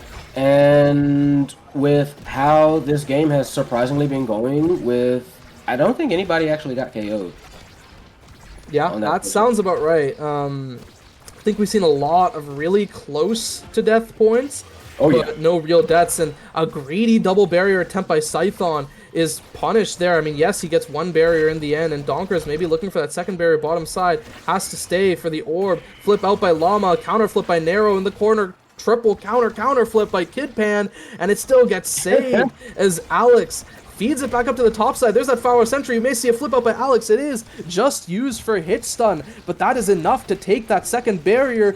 But Donkers answers on the opposite side, and now it's looking pretty good for Zoo if they want to continue their momentum. This point, Scython, he is fishing, he is waiting for a pass up to Donkers here, but doesn't get it as now he needs to play his life. That Death Touch crucially burned there, doesn't have it to intercept the cross, but Narrow, stunned, misses the primary, and that's a goal for Luma. Just very nice on their part to be able to have. I really liked that cyber swipe for Llama. Got the angle, got the stun, and like nice tie up. That was just very nice. That was just very nice positioning and very nice recognizing the opportunity. Like Llama's playing really well, and I'm just liking what I'm seeing. Yeah, and you're right, He is playing really well. But the other person we need to keep an eye on is Donkers, as he has this flip ready. He has to take this 1v1 against Alex. And it's not a 1v1, it's a 1v2! As he gets it right past Kidpan and right below Alex. That was an insane strike angle by Donkers. I don't know how he managed to thread that needle, but he did. So let's accept that he did that thing real good and kind of like move on. Kind of like move on for that one because that was crazy. Just very nice on their part. And I have noticed. Oh, that was big. Yeah, I was actually about to mention the energy advantage that Luma had, and the fact that he got taken out with full energy. Yeah, that's a major resource that is no longer on the table for Kidpan. Got to work back up to it. So the energy advantage is one factor to it, but the bigger thing I was thinking of is pretty much everyone in this game is fully stacked, with Donkers and Scython just being on the edge there, and now finally getting fully stacked, and then Kidpan, his stack's getting reset, while Zoo is up 2-1 in this set, is really big for Zoo. So as long as Scython here doesn't fall, or as long as they don't lose the advantage that they did have there, it would be really good if Zoo can win this set for their chances in this game. Nero trying to keep this core forward now as we're going into overtime. Llama in a very dangerous position. No secondary for Nero, but thankfully for them, the extra special is back. They didn't die, and they still have one more shot. Yeah, they've got another chance at it, and hopefully they are ready to take full advantage of that as they're trying to kind of like keep this keep that barrier defended. They do. That's one. Can they get another one? Nope. Sad boys. Yeah, sad boys indeed, as a barrier is answered on the opposite side. Donker is on a breakaway, pushing this core up, not letting it be cleared, as Scython needs to be careful about his own life, could lose that stacks and make this absolutely terrible for Zoo if he does. Donkers has to play this offense so well, as now Scython just continuing to heal up. He's actually being allowed to just because of the pressure that's being put, and now this extra special complete heal means that Zoo is now back into the game. Yeah, very nice. Basically, like recognizing that they needed to disengage for a little bit and recover. So like very nice on their part just to be able to kind of like execute that kind of play, which simple it looks, but hard it is in practice. Yeah, and now we see the barrier finally having been taken for Zoo, and Donkers finishes it off, an absolute checkmate against Alex. You could argue maybe he would have been able to flip on time, but it was just too tight to recognize and actually time your flip so that it would come out instead of the energy. And now with Donkers as MVP, it could be a bulk up pickup, genuinely. But yeah, probably picks up the Super Surge just for more speed. The bulk up pickup would have offered him more stagger and more, KO potential. And that's kind of why Llama is picking that up here. The adrenaline rush on Alex is very dangerous. Yeah. But overall, I think I really like the scaling that's coming out from Zoo. Yeah, no, I'm looking at that and I do agree. Yeah, just as a very, very nice scaling coming out from Zoo, like you said. And they are just going to be like an ever-present threat on many different fronts there. So the question is, like how Luma will be able to kind of like overcome that. They did get some nice pickups themselves, but right now I do feel like the ball's kind of getting into Zoo's court. There you go. Yeah, and Zoo's court indeed it is. I'm actually a little shocked that the lingering hitbox there from the Whiplash did catch it. I genuinely thought that Alex had that clear. But yeah, Scython played that so well, positioning for that, and may continue to take this advantage. A lot of damage is being dropped onto the team that is supposed to be playing that damage comp, and a second barrier taken by this core control team. And Kidpan needs to be careful about his life. He doesn't have the reptile remedy like Donkers, and could be finished off here. Isn't, and the flip burned by Nero, maybe prematurely, as we do see a 1-for-1, and Alex pops the adrenaline rush here. Wow, and there goes another one. Donkers blasts him straight off the edge, tries to push it through. No quite dice, and they are players coming back very quickly. So that was a wild few seconds, but both teams did manage to kind of like hold out. Yeah, both teams holding on indeed, but Kidpan and Llama's stacks are reset. So is Scython's, but Donkers is halfway there. So this Kai will have a speed advantage in that midfield for at least a little bit. Needs to be careful not to die here. Backsteps out of the dangerous part of the Supernova. And Zoo, they're hoping to convert this point and get a 2-0 lead in the set to give them so many chances to scale and perhaps win this set. And yes, they do, as a good angle up to Donkers as he finds that goal. That was honestly just like beautiful timing, just like that quick pop, down, up, right on the edge there, found the right angle and was ready there to capitalize. Zoo has, I feel like, all the potential in the world now. That nearly should have, I feel like that almost should have been like a double barrier take, but they did not. And yeah, Luminous Astrals definitely fighting back. Both teams looking pretty interesting on like the energy advantage. Llama has a flip ready to go. There it is, burnt. Manages to take the other flip too. So very nice on that play. I am honestly, I would not be surprised if Luminous could find a way to get like through this barrier. I do feel like Llama has been like playing very well. Kidpan has been, I feel like, having a couple of troubles, but again, there's been a lot of damage coming out, and while they haven't really been able to find like the KOs, they are causing like a lot of sweating and a lot of concern. There is one Llama again with that cyber swipe. So yeah, this is some interesting like play, some interesting turnarounds on all fronts. Yeah, flip and counter flip used by Donkers and Alex. And now, as Scython respawns so slow, we have 5 other full stacks on the board. Scython needs to just buy some time to scale, and luckily for Zoo, they do, as they're up 2-0, so even if they don't get this point, it's still okay. But they want to close out here. They don't want to give any more chances for shenanigans. A good angle out by Scython as Llama blinks up to that top side, ready with the flip in case he needs to use it.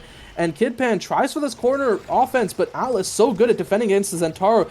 Donkers, he looks to go in there, doesn't find it. Flip out by Lamacraft in such an awkward position, has to burn the counter flip of Narrow. And now Scython in this corner tries for a bounce pass up to Donkers, misses it. And now Alex in this corner, it's still saved out by the members of Zoo. Zoo playing this defense so well as the pass goes up to Donkers once again, takes the barrier. Scython looking to end it here, and yes, he does. The death touch back into the strike as Zoo leads 2-1. I think the first time in a damage game.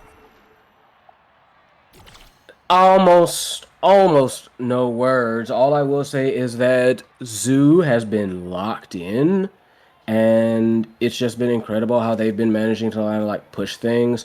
Meanwhile, like, you have Scython, yeah, could not get that that next spark.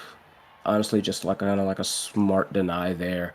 But in general, like with the team player available, I thought someone was going to get that. I really actually, I thought Atlas or someone was going to get that, but nobody got that. Yeah, genuinely, I kind of thought Atlas would go for it too. Maybe the logic is just Nero wants to have more of that damage potential just to make sure that he can help a little bit. Like, yes, you're not going to be using that Atlas primary to be doing damage, but it just helps when you're just always hitting people with it. But on the other side, we do see the double barrier already coming out by Luminous Astrals, so maybe this is going to be favorable for them. Yeah, we are going to have to see, but so far signs are looking positive, although that barrier does get taken. Donker's trying to like post up in their own backfield, but that didn't go too well. Again, like, these teams did not like give up damage by any means. There goes one, that recovery drone, I believe that was, and popped that like pretty much immediately. But so far, well worth it. Yeah, very well worth it indeed. As Scython nearly gets the dribble for himself. Has to be careful trying to posture near the edge as he could die there. And a great clear out by Narrow. Buys space for the Zoo as it gets ran straight forward. And Lamacraft threads the needle into that corner and takes a goal for Luma, which is something they really need to come back into this game. Now, once again, about the repercussions of this game. If Zoo wins here, there is a chance they can get second.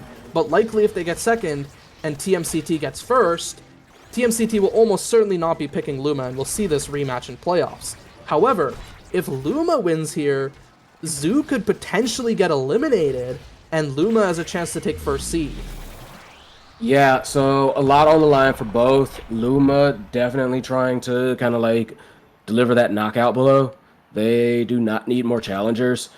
Zoo, on the other hand, fighting, not quite for, pretty much fighting for their life, but they really, really want to kind of like make a point here and show they belong.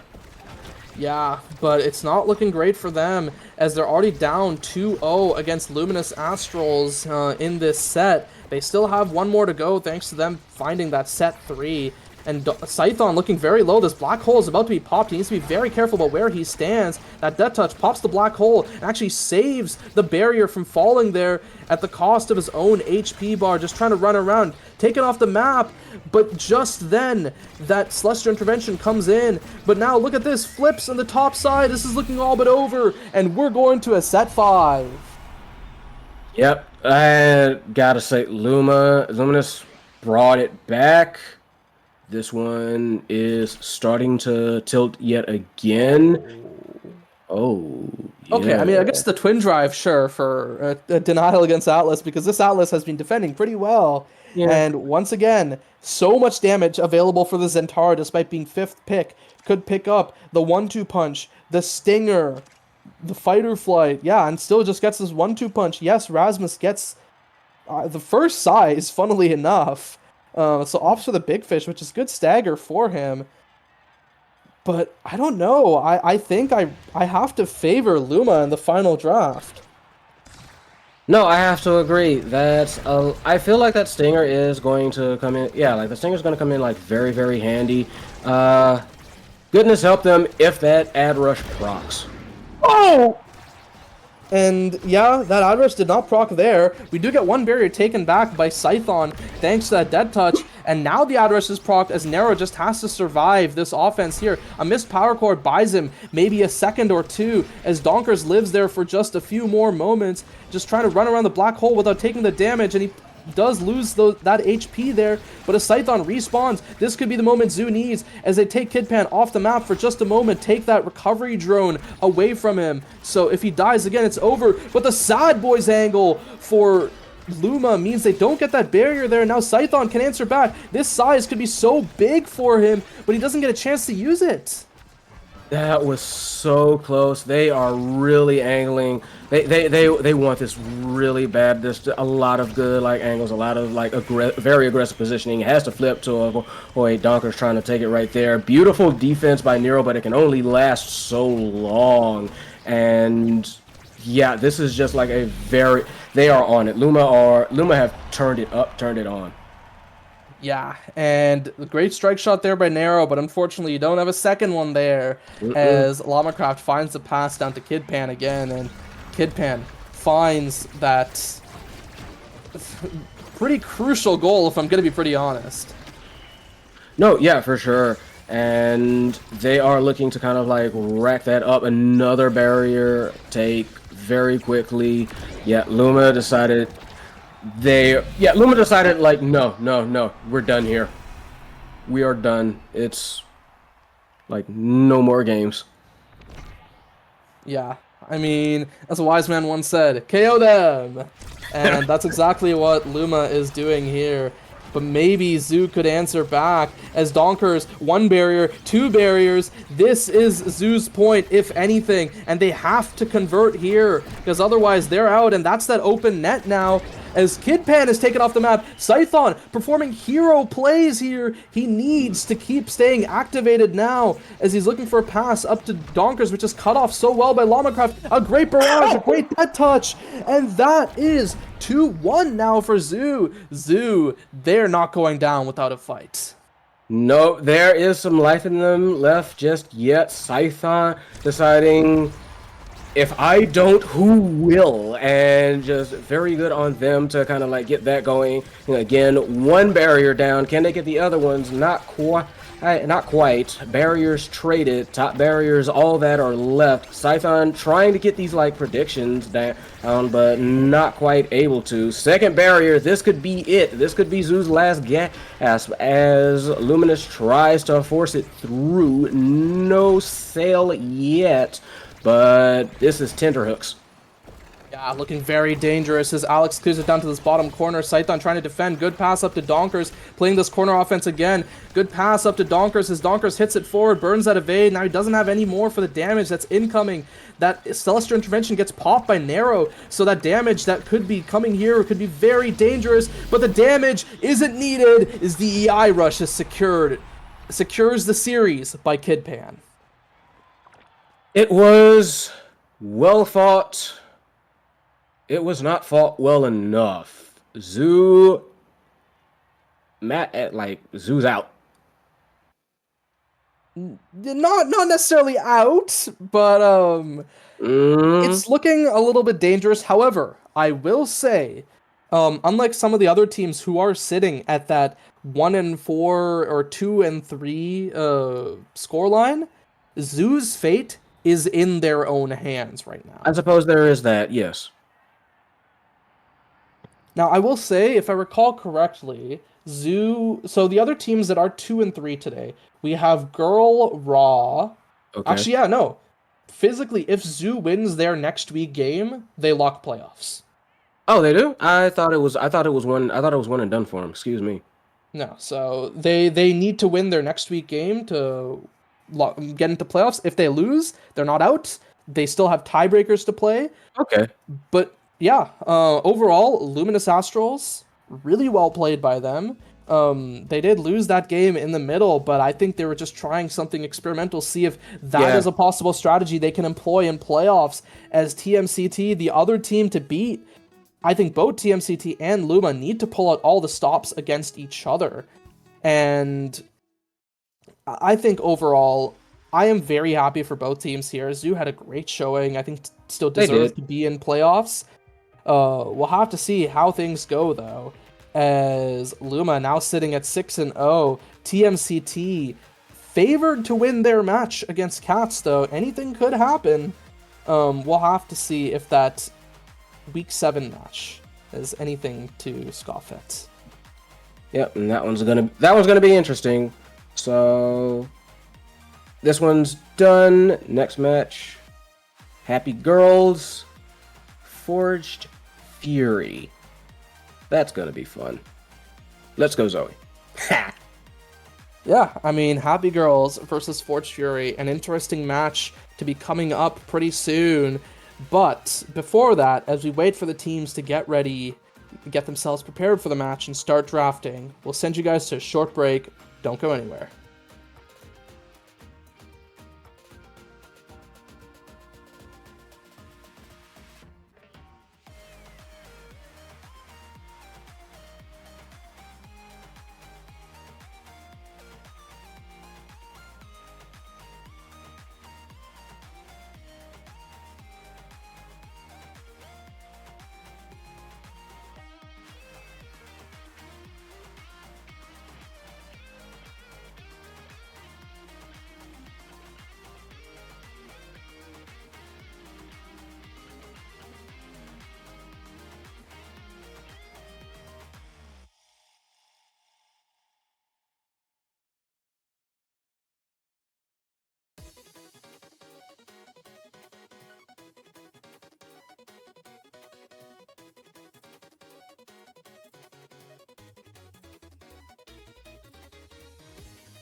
Hello, everyone. Welcome back to more EUSL games, and we are already getting into game two pretty quickly.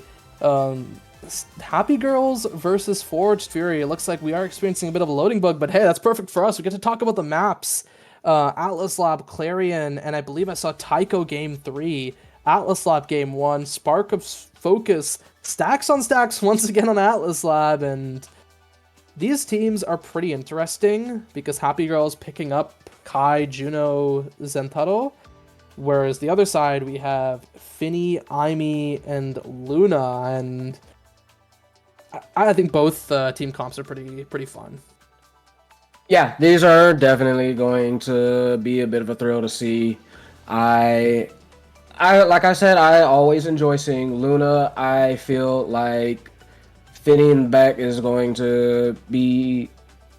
Finny is just fun, especially with like the trick plays that she can work out. The card, I always love it when a card snipe happens. Yeah, that's very fair, right?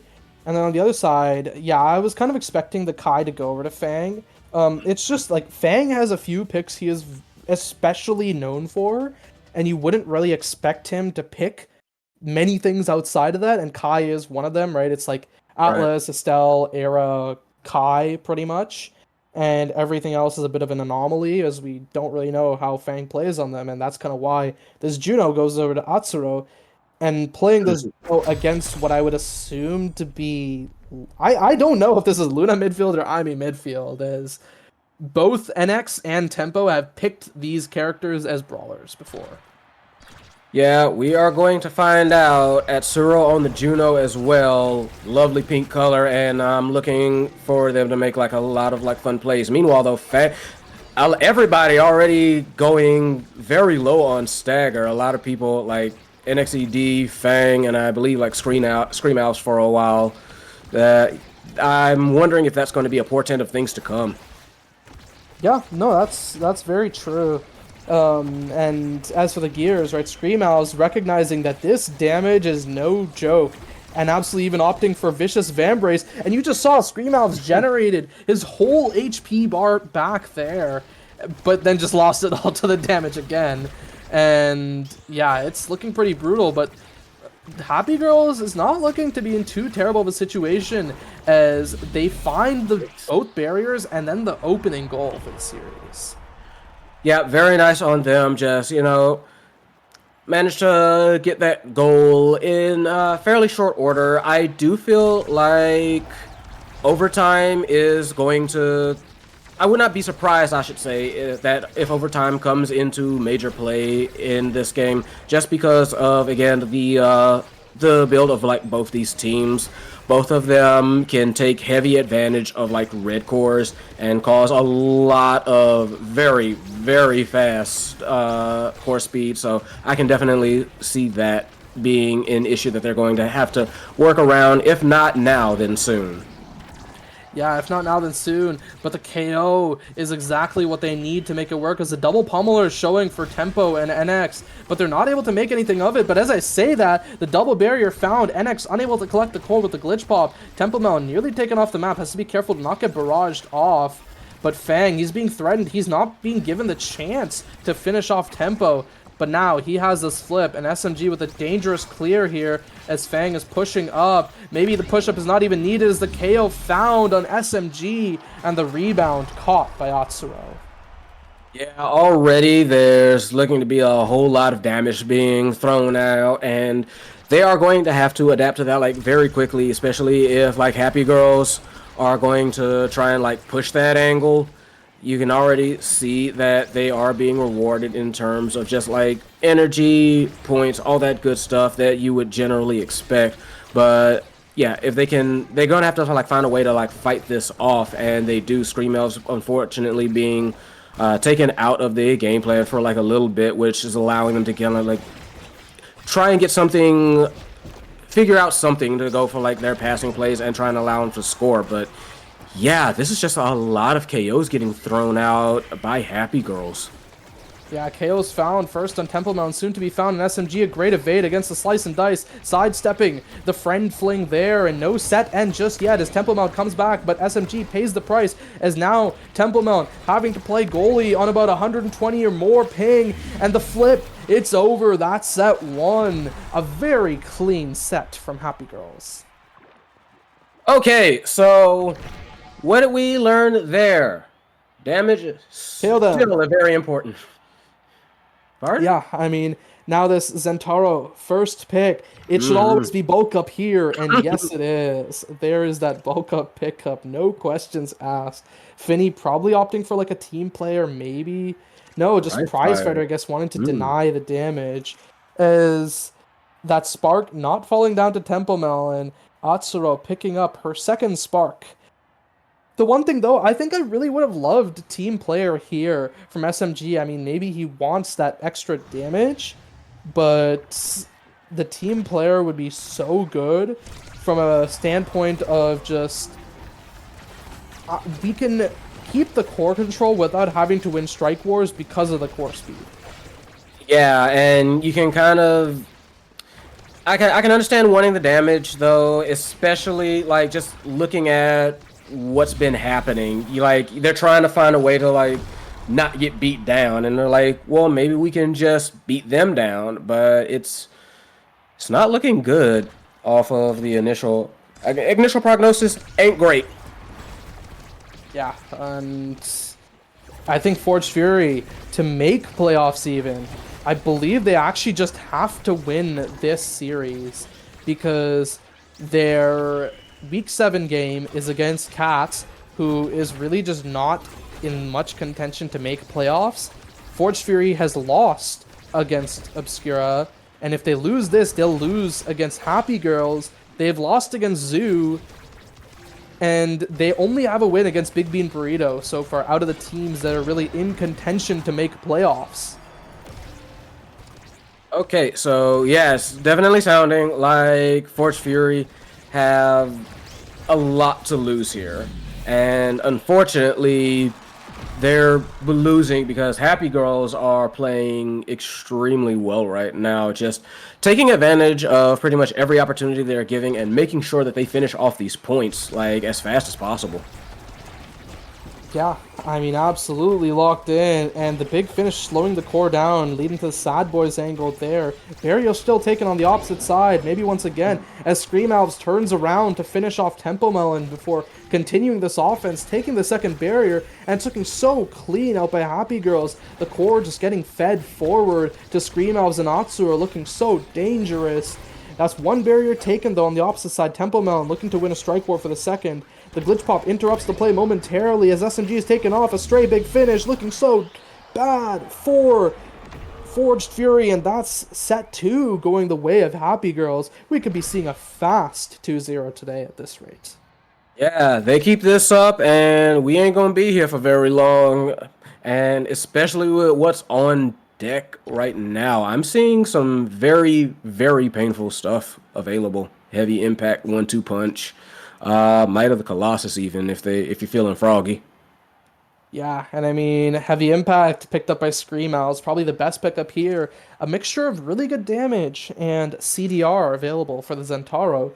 Monu pretty good for the Finny, but that's third spark on Juno, which is not ideal. Yeah, no, like just heavy into it already. Yeah.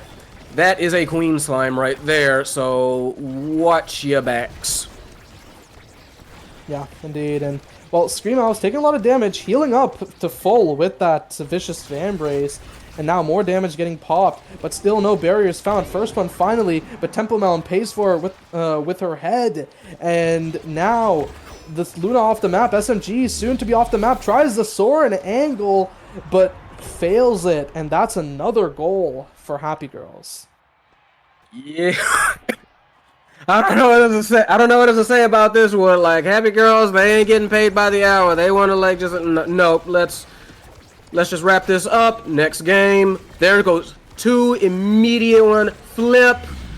Shoots it through. Crater Maker, nothing doing. Oh yeah, they are.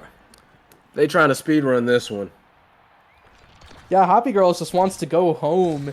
And hey, that's great for you, P Flare, as you get to go and take your well-deserved nap after these first two series. Now, we do see another double barrier so quick out by Happy Girls, and Scream Elves looking to just pick up the core with a slice, a dice, a cut through Forged Fury's defense, and that's game one in dominant fashion going to Happy Girls. It didn't blink, because you might have missed it. Just insanely fast. You see that, Zentaro? That's about how fast this game was. Zentaro slashes. Boom. Yeah, indeed. A 9-minute game. I mean, the dominance that was shown in this game is looking kind of like early season CCL games in North America, where the matches are really kind of imbalanced. And looking at the scores of these two teams, you wouldn't really expect that to be the case with how well Girl just dismantled Forged Fury with a complete 9-0. So they have to find some way to answer back. Like, yeah, okay, you got body rocked. Great. How do you answer that? How do you make sure that doesn't happen twice? You do not want to go like you went 9-0. You do not want to go 18-0. Let's not have that happen, huh? Yeah, I mean, I believe if they go 18-0, it might actually be the first 18-0 that has happened on the tier 1 stage in any region, at least in recent times. And well, okay, you know what? By any region, I'm pretty sure I mean NA, South America, and EU, because I'm not really familiar with Upper Crab League games. But yeah, Forged Fury, they really need to make something happen if they want to keep themselves alive. Okay, so here's the question. What particularly, like, do they do? Like, I feel like this kind of thing, you have to kind of start thinking immediately at like, character select, a character draft. And that could be, like, one of the answers. I do feel like we're seeing those slimes cause a lot of headache for them immediately. So I could see them banning, honestly, either Juno or Zentaro out, just kind of like to lead off, just to try and like stop that onslaught from the cerebral level, like at the start. You've got to try something, is my point. Yeah, you do have to kind of try something. Like, the thing is they banned out Fang's Atlas, so you wouldn't have that defensive capability. But he didn't need to have the defensive capability with how quickly Atsuro and Scream Owls were scoring these points on the offense. But we are going away from Happy Girl's pick to Forged Fury's map pick of Night Market. I'd like to think that because the map is a little more closed, there is less room for Happy Girls to maneuver and, more chances of Temple Melon and NXCD finding these knockback KOs off the edge. Yeah, that definitely would be good for them. I do feel like if Tempo does want to like try the Luna again, she's a little bit more. I feel like she's a little bit more viable in Night Market just because less room to dodge her stuff. You know what I mean? So if they want to try and go that route again, okay. But at the same time, I'm just not certain, just because that game was so impressively like scary for Happy Girls. Oh yeah, indeed. And I don't know. It's hard to really say what they can do. And we might be seeing an Era double brawler come out. That is going to be insanely fun because of that being what Forged Fury was known for on this map, right? They were known for that, and Fang was that. Oh, sorry, not Forged Fury. I meant to say Fierce Fury. Freudian slip. Fierce Fury with that Arrow double brawler, and we're seeing it with the Dubu picked up. I'm not sure if this is Dubu for Atsuro, Dubu for Scream Owls. Oh, sorry. Wait, that's the opposite side. My bad. Completely ignore everything I'm saying. Well, point being, we are seeing, They're just saying, oh, they didn't, ban any of our stuff. Just run it right back for like Happy Girls. It seems like just same team, probably same game plan, really. Honestly, yeah. They're just gonna try, see what works, and see if they can pick up another 9-0. Yeah, so by all means, they're gonna try. I am happy that the Julie came out. Julie, very, very dangerous on like night markets. They are going to definitely be seeking like a whole lot of punches. I wanted Zoe to be piloting it, but halfway.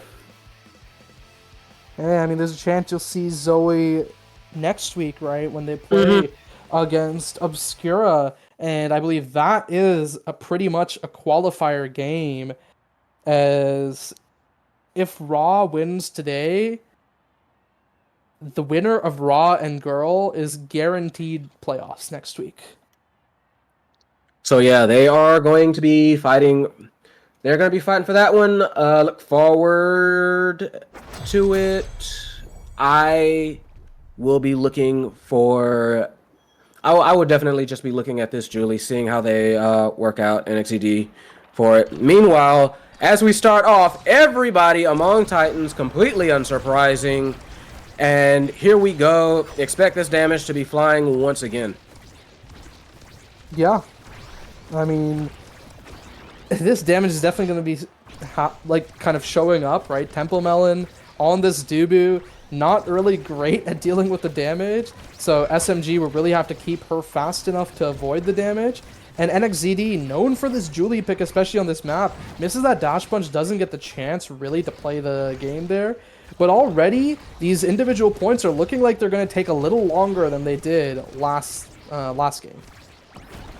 Definitely a bit more of a hold. They are looking very, very aggressive. Everybody like stepping up on the side of Forged Fury. So it is definitely going. It's a bit of a different ball game already. They are definitely going to be looking to kind of like shake that first game off and respond. They did manage to get one, but their net is still open. Still scary times there for Forged Fury, but better position than before. Yeah, I agree, right? The fact that they've survived this long on this individual point looks so good. Flip burned out by SMG in the corner. Nearly takes the barrier. Good barrage out by Fang as NXCD keeps Scream Alv staggered. Fang has to push up to this top side. Still doesn't have to burn this flip, right? It's so good for him there. And now it's a dangerous situation. Good strike out by SMG. But Atsuro wins that strike war 1v2. Well played. Just insane timing on being able to get that strike war, and Happy Girls pretty much locked and loaded on the energy front. Fang already got a full stick of butter. There goes Atsuro. Scream Elves not very far behind. One barrier gets taken. They are pushing up, trying to get that second one. Scream Elves trying to like cut their way through. That damage is starting to come out. There goes one flip. There goes a slime. There goes a push. There goes a flip. There goes a goal. Insane. They actually managed to push it right through that, and Girl not stopping their dominance.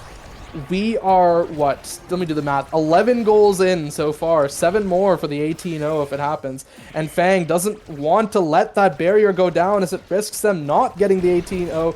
But now look at this, we have a bit of a role swap here. SMG playing this midfield as Tempo finally moves up and now has to... Actually, yeah, moves back to goalie. So this is just a full role swap and not just a rotation. Yeah. Honestly, if that has to happen, then sometimes that has to happen. Meanwhile, first goes out. Oni's blade to keep it up. Oni kill for Scream Elves.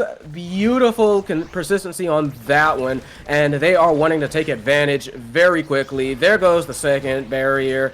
Trying to like slip it through with all those slimes, but didn't quite get it. Very, very dangerous situation for Forged Fury. Almost went for the kill, not quite. Scream Elves definitely on the hunt today. Yeah, and SMG nearly taken off the map. Flips there for the corner, tries to pass up to NXCD, doesn't yet find it. Good wall bounce there. Temple Mount dribbling it off of her own Tofu Fortress, but uh-oh, that's not the dribble we wanted to see, and it just passes right up to Scream House to take that strike war. They happy girls still flawless. I don't want to cast her curse. Knock on wood, knock on everything, but some very good picks for them for being like first off. Kai, pick of the litter. You got like missile prop. Yeah, okay, I can see that. Yeah, this is looking very, very, very good for Happy Girl. Yeah, I mean, Super Surge denied, but hey, Best Awakening in the game picked up for Scream Owls once again. Bulking season we are. And yeah, we get the size for the Boo. Prize Fighter for Julie has potential to kind of snowball and lead to a win con. It really was what Forge Fury was known for doing and what got them here, right? The fact that Temple Melon would use that prize fighter, this time it's on NXZD, as Temple finds a kill but then dies herself. And Fang sidesteps that dash punch, living for now. And Scream Elves trying to find the second barrier. Good pass up by SMG, but they still have to survive while they're waiting for Templemount to return. Yep, and they do manage to survive that, but you can already see like how Scream Elves is very much trying to like use that bulk up, and they can definitely see it too. Oh, baby! Yeah, very nice shot. Both barriers gone. Goals open. No. Just shut down. Scream Elves with the straight deny. No, that's going in. What do you think you're doing? SWAT team captain, get that out of here. So, in my eyes, it's really hard to tell if that was just a really bad bounce for NXCD or if that was just Scream Owls winning the Strike War. For Forge Fury's sake, I'd like to believe it was Scream Owls winning that Strike War, and it probably was. But in the off chance it was NXCD slipped out, it's a little depressing.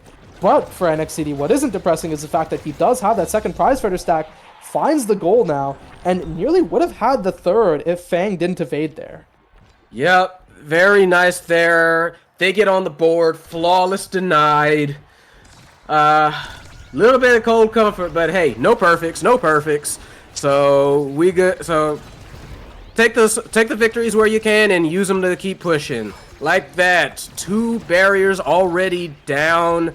Temple Melon looking very, very low. Went for the flip kill. Oni's blade misses by Scream Elves. Little bit unfortunate, but just stuck on him. Okay, like so they were getting that power play no matter what. Sure. Yeah, that power play is pretty much guaranteed, and so is that barrier. As a great mix-up pass by Atsuro, a good bounce by SMG actually clears it for such a long time and allows Templemount to make her way back into the play. Busting through as the Boo nearly finds the kill on Atsuro as she keeps the core on this bottom side. NXCD is nearly built up on the slip. SMG needs to be careful not to lose to the slime there, and it denies the blob bounce from Atsuro, who now she doesn't have that to catch these cross clears from SMG as we go into overtime. A great Giga Blast, but SMG saves 1, saves 2, saves 3, saves 4, but not the 5th, as Scream Elves finds the strike there. That was an insane sequence, and like absolutely like no disparaging to like SMG. Like you said, got 4 of those quick saves on, but they just kept pouring it on and kept pouring it on. And even the best can only like, you know, save so many times in a row before it's just your eyes can't catch it. Your mind is just like a little bit off, and it's like, doggone it, I missed it by like a couple of frames, and that's all you need sometimes. Yeah, agreed, but thankfully for Forge Fury, they do find that save by a couple of frames there. And now in this bottom side, they want to go for this corner offense, but the slimes are making it impossible. Now NXCD removes the slimes and the slime commander herself and goes up to 3 prize fire stacks as Templemount sitting in this corner. SMG continuing to feed the core forward. A great bewitching beam shrinks Fang and allows Tempo the option to take this rebound. And now Tempo's playing this top corner. She has the flip, tries to flip Atsuro off the map, and Atsuro with a good evade lives for the time being, but this could be the set. SMG is taken off, and now we have both NA players on the defense. Will the Brawlers get it done? They might not here, as Scream Elves slots it in between both of them. Scream Elves has been on an absolute tear for this entire series. They take the next set, trying to leave them like, you got your 1, okay? No perfect. Now we continue to dominate. Hopefully, they are still getting a lot of possibility there. That 1-2 punch on Kai, very honestly, surprisingly good, and it's a deny away from Julie, although just takes heavy impact. So what you will. I am interested in that Happy Star from Juno, though. That's going to be a lot of slimes. Yeah, as we've seen, right? Like the slimes are really something that has been annoying Forged Fury, and especially when you're on ping, it's very hard to react to a lot of these plays because not only do you have to consider, oh yeah, the slimes can shoot at you, they can shoot at you fast or slow, and that mix-up potential is what makes it so hard to deal with. And with more of those slimes, it makes it even worse. Yeah, right now what's really looking bad though is like the damage on both sides. Fang looking very low, NXED not exactly looking healthy themselves as Happy Girls try and like push this through, try and get this second barrier, but like two-person defense, SMG and Tempo Melon trying to hold it up in that corner. So very nice on their point. They do actually get a barrier out of it as they transition to offense. NXED, all three of them pushing up, trying to force this through. Not quite. They are trying. It is girls' time to prove that they can defend, although looking very dicey on them.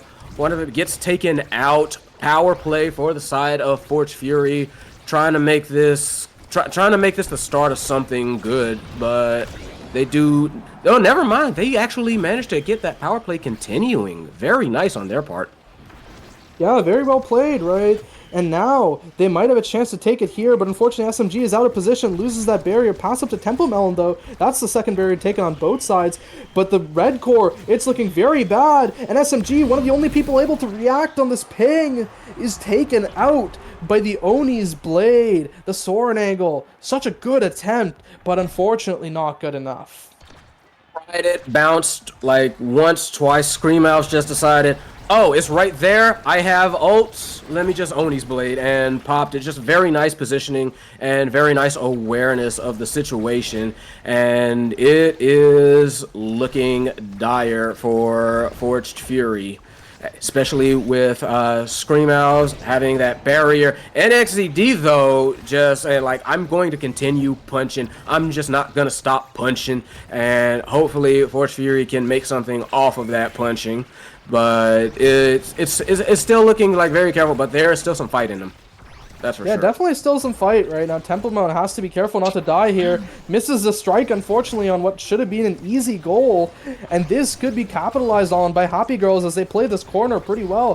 Fang continues to keep the core fed forward. The slice, the dice, so good. But NXCD available on that bottom side to take these strike wars. Forged Fury with a three-person defense looking pretty good in that regard. But they haven't gotten a chance to transition it to this offense. Another great clear from SMG. But Fang has the slip, so even if a stray core slips by, it's not the end of the world. Clears it down to that bottom side. It just goes straight forward. That Oni's blade followed by the slashing strike. And we are on series point for the Happy Girls. Happy Girls have just been playing like absolute monsters right now, and like the energy is a little bit even. Like SMG, Fang, both with flips. That barrier is what gets taken, and yeah, Force Fury needs to find a way to respond now.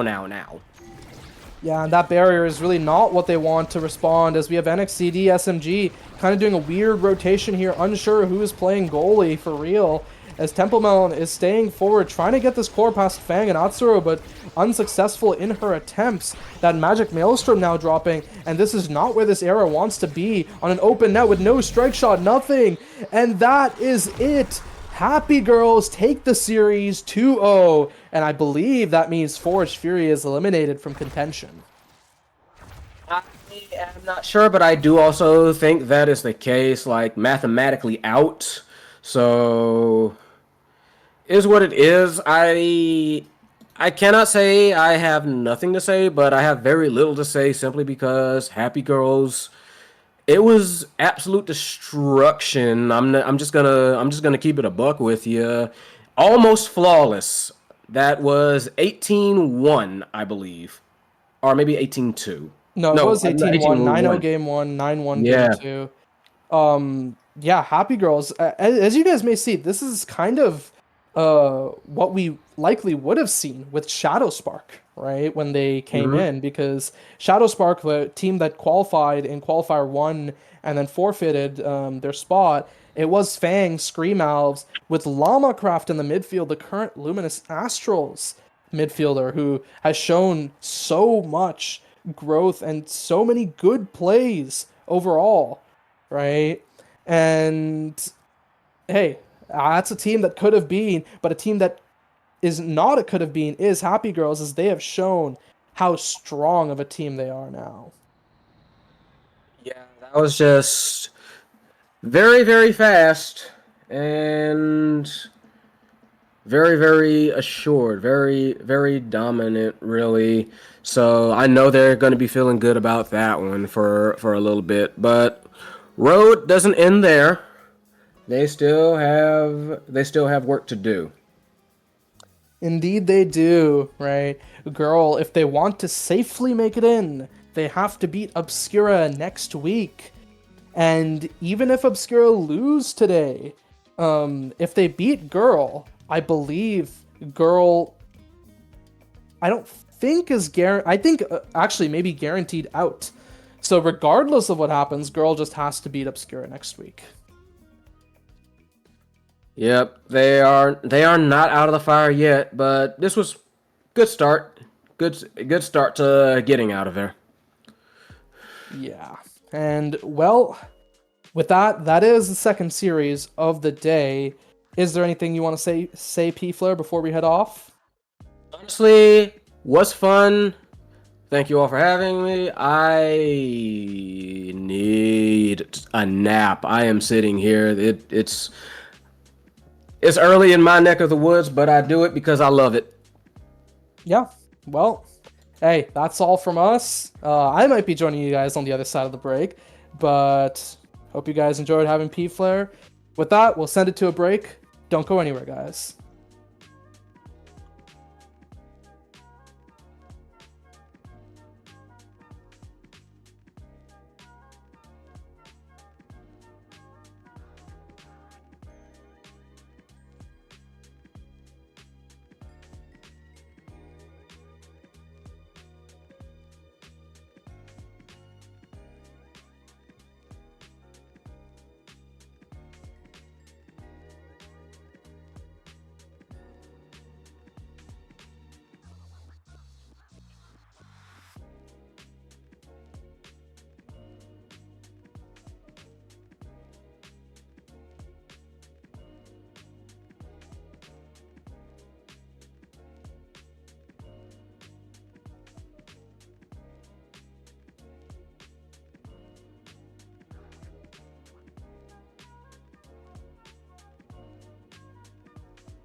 Hello, everyone, and welcome back to more EUSL. Game 3, or sorry, Series 3 of the day we have is Big Bean Burrito versus Obscura, and I'm here joined this time by Jay. How's it going?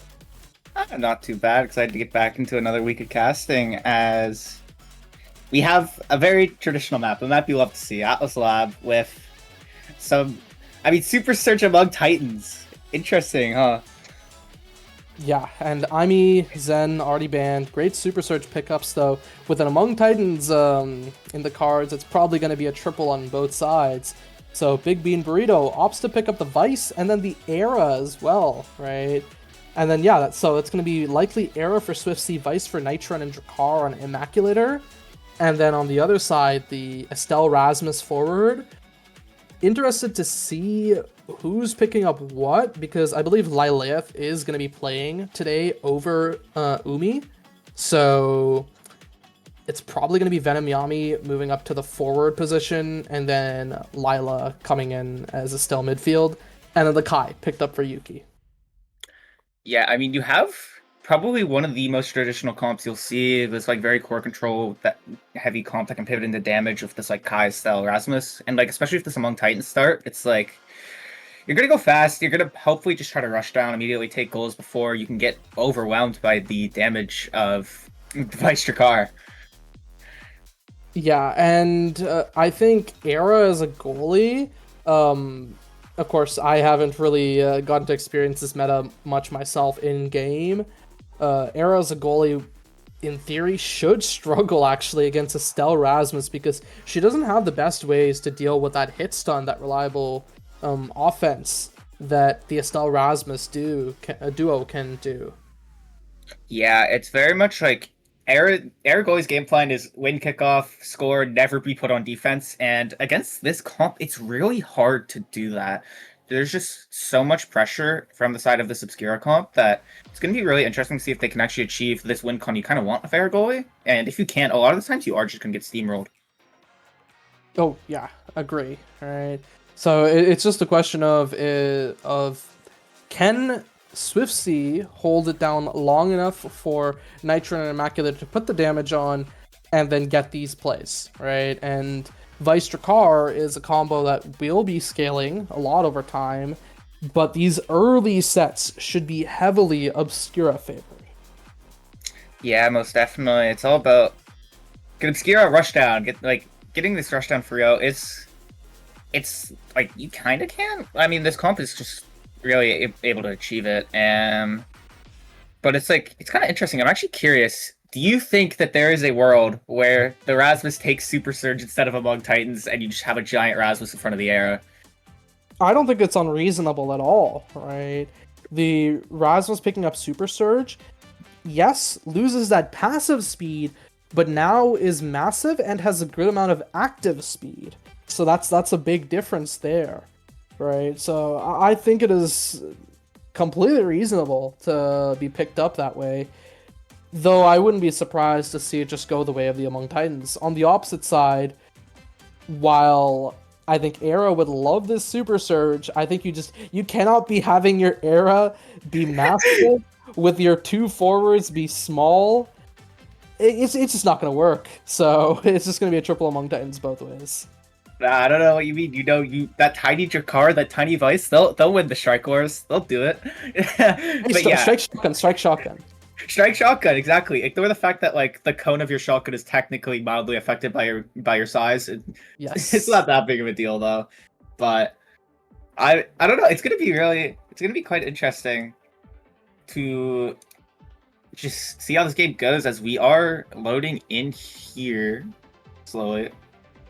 Yeah, in the meantime, while we are loading in, we can kind of talk about the implications of this game. Big Bean Burrito absolutely needs to win this game to have any shot at playoffs. And if they lose this game, there is a very real possibility they could end up in 8th place. So Big Bean Burrito has the most volatile placings of, I think, all teams. They could end up as high as 3rd place or as low as 8th place. So it really depends on how things go for them now after this game. On the other hand, Obscura, technically speaking, this game really doesn't matter for them. All they need to do is beat girls in week 7, and they'll just make it into playoffs, guaranteed, right? Either due to head-to-head or having a 4-3 record. And as we load into this game, you were right. We do see the super surge on Venom Yami, with Among Titans being picked up for everyone else. Yeah, it's definitely like it's a pretty good game plan specifically in the era because there becomes a point where Rasmus the Pendulum Sling kind of just outranges the Bewitching Beam, right? And that's kind of what you want here as Venom Yami, because if you can just avoid interacting with the era as the brawler, there's just so much value in that. And as we saw immediately, Venom was able to take the first barrier. Yeah, and second barrier already also taken by Lilith there. And Immaculator pushing up in this corner just leaves it for a second as Nitron is now back stuck on this defense. A good backstep by Swiftsy to not die and save that barrier. And now in a very dangerous position, a good Rose Warp by Lila. And the magical Maelstrom is wasted by Swiftsy as he loses the first goal. Yeah, incredibly well played from Lila and Venom as an incredible pass up to Lila, knowing that she has this Rose Warp, is able to push through Swiftsy with it, and an incredible first conversion here. Hopefully able to keep the momentum as we get into the second point. Yeah, but the momentum is already there for the opposite side as they take 2 barriers. The Supernova getting charged now doesn't have it for the offense anymore. Death Touch also burned by Venom Yami, who now has to backstep to actually help with this. A good pass down, and Nitro needs to be very careful as he is getting kind of low and could get blown up by this black hole if he stays too close. And that's Imac taken off the map. Yuki barely saves the goal, and now Swiftsy is pushing up with this flip, is dribbling, gets the kill and the goal. And I think that was also a big erasure of energy on the side of Venom Yami as well.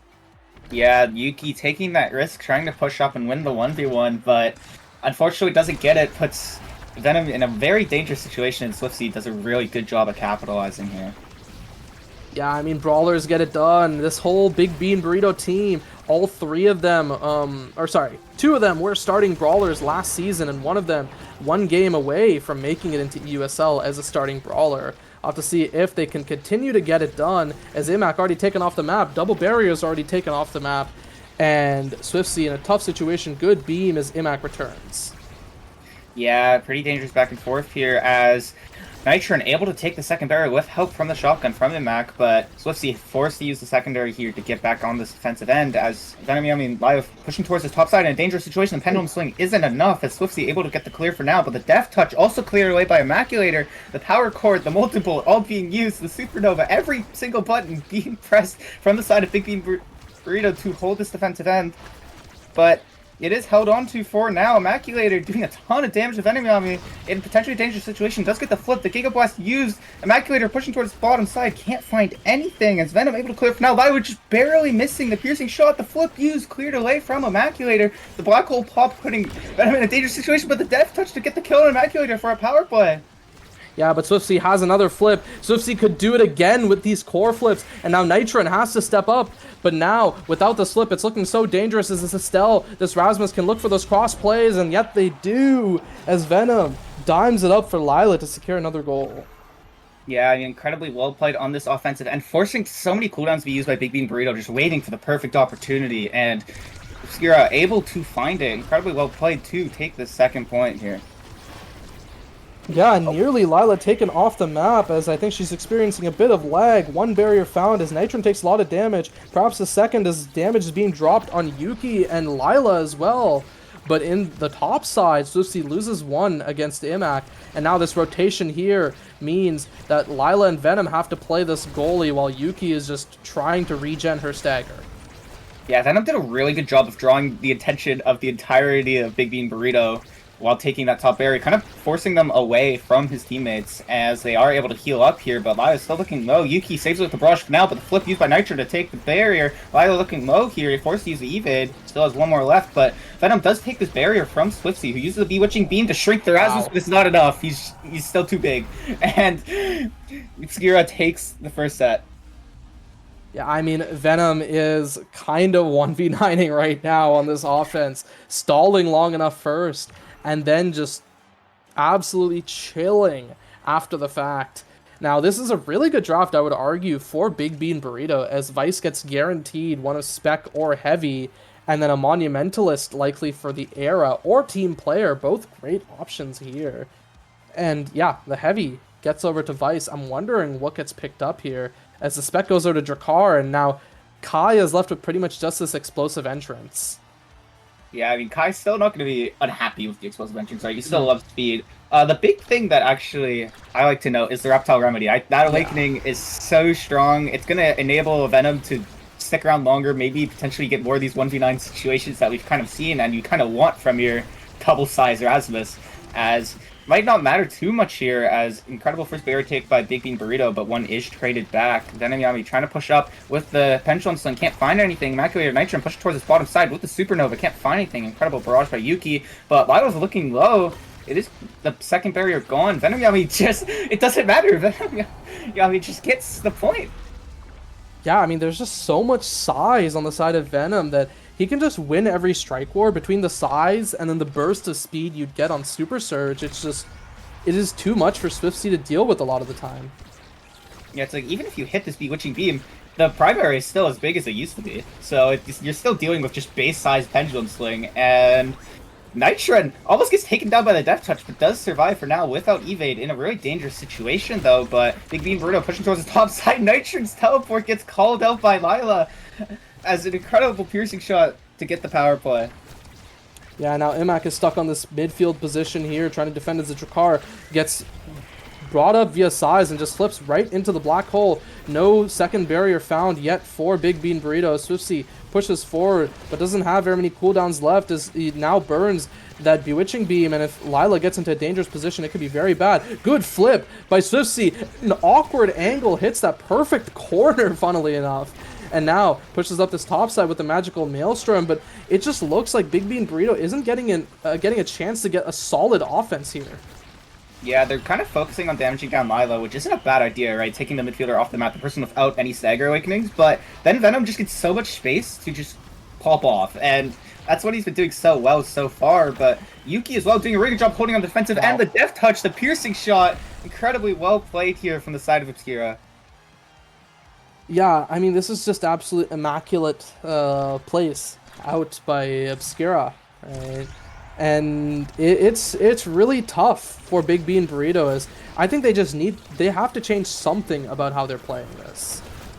Yeah, maybe potentially try to focus more on this core control side, but it's really hard against this, like, signature core control comp. You know, they have to try to just maybe find chaos sooner, maybe get some, like, cheeky knockback kills on Venom, and they do burn the flip here, taking this bottom barrier is Immaculator. The flip used by Nitron, saved by the Barrage and the Rose Warp. Lila also forced to use the flip, though, looking very low. Immaculator pushing towards the bottom side with the shotgun, can't find anything. Nitron trying to pass it back down, but it's cleared by the Giga Blast, and the barrier is taken.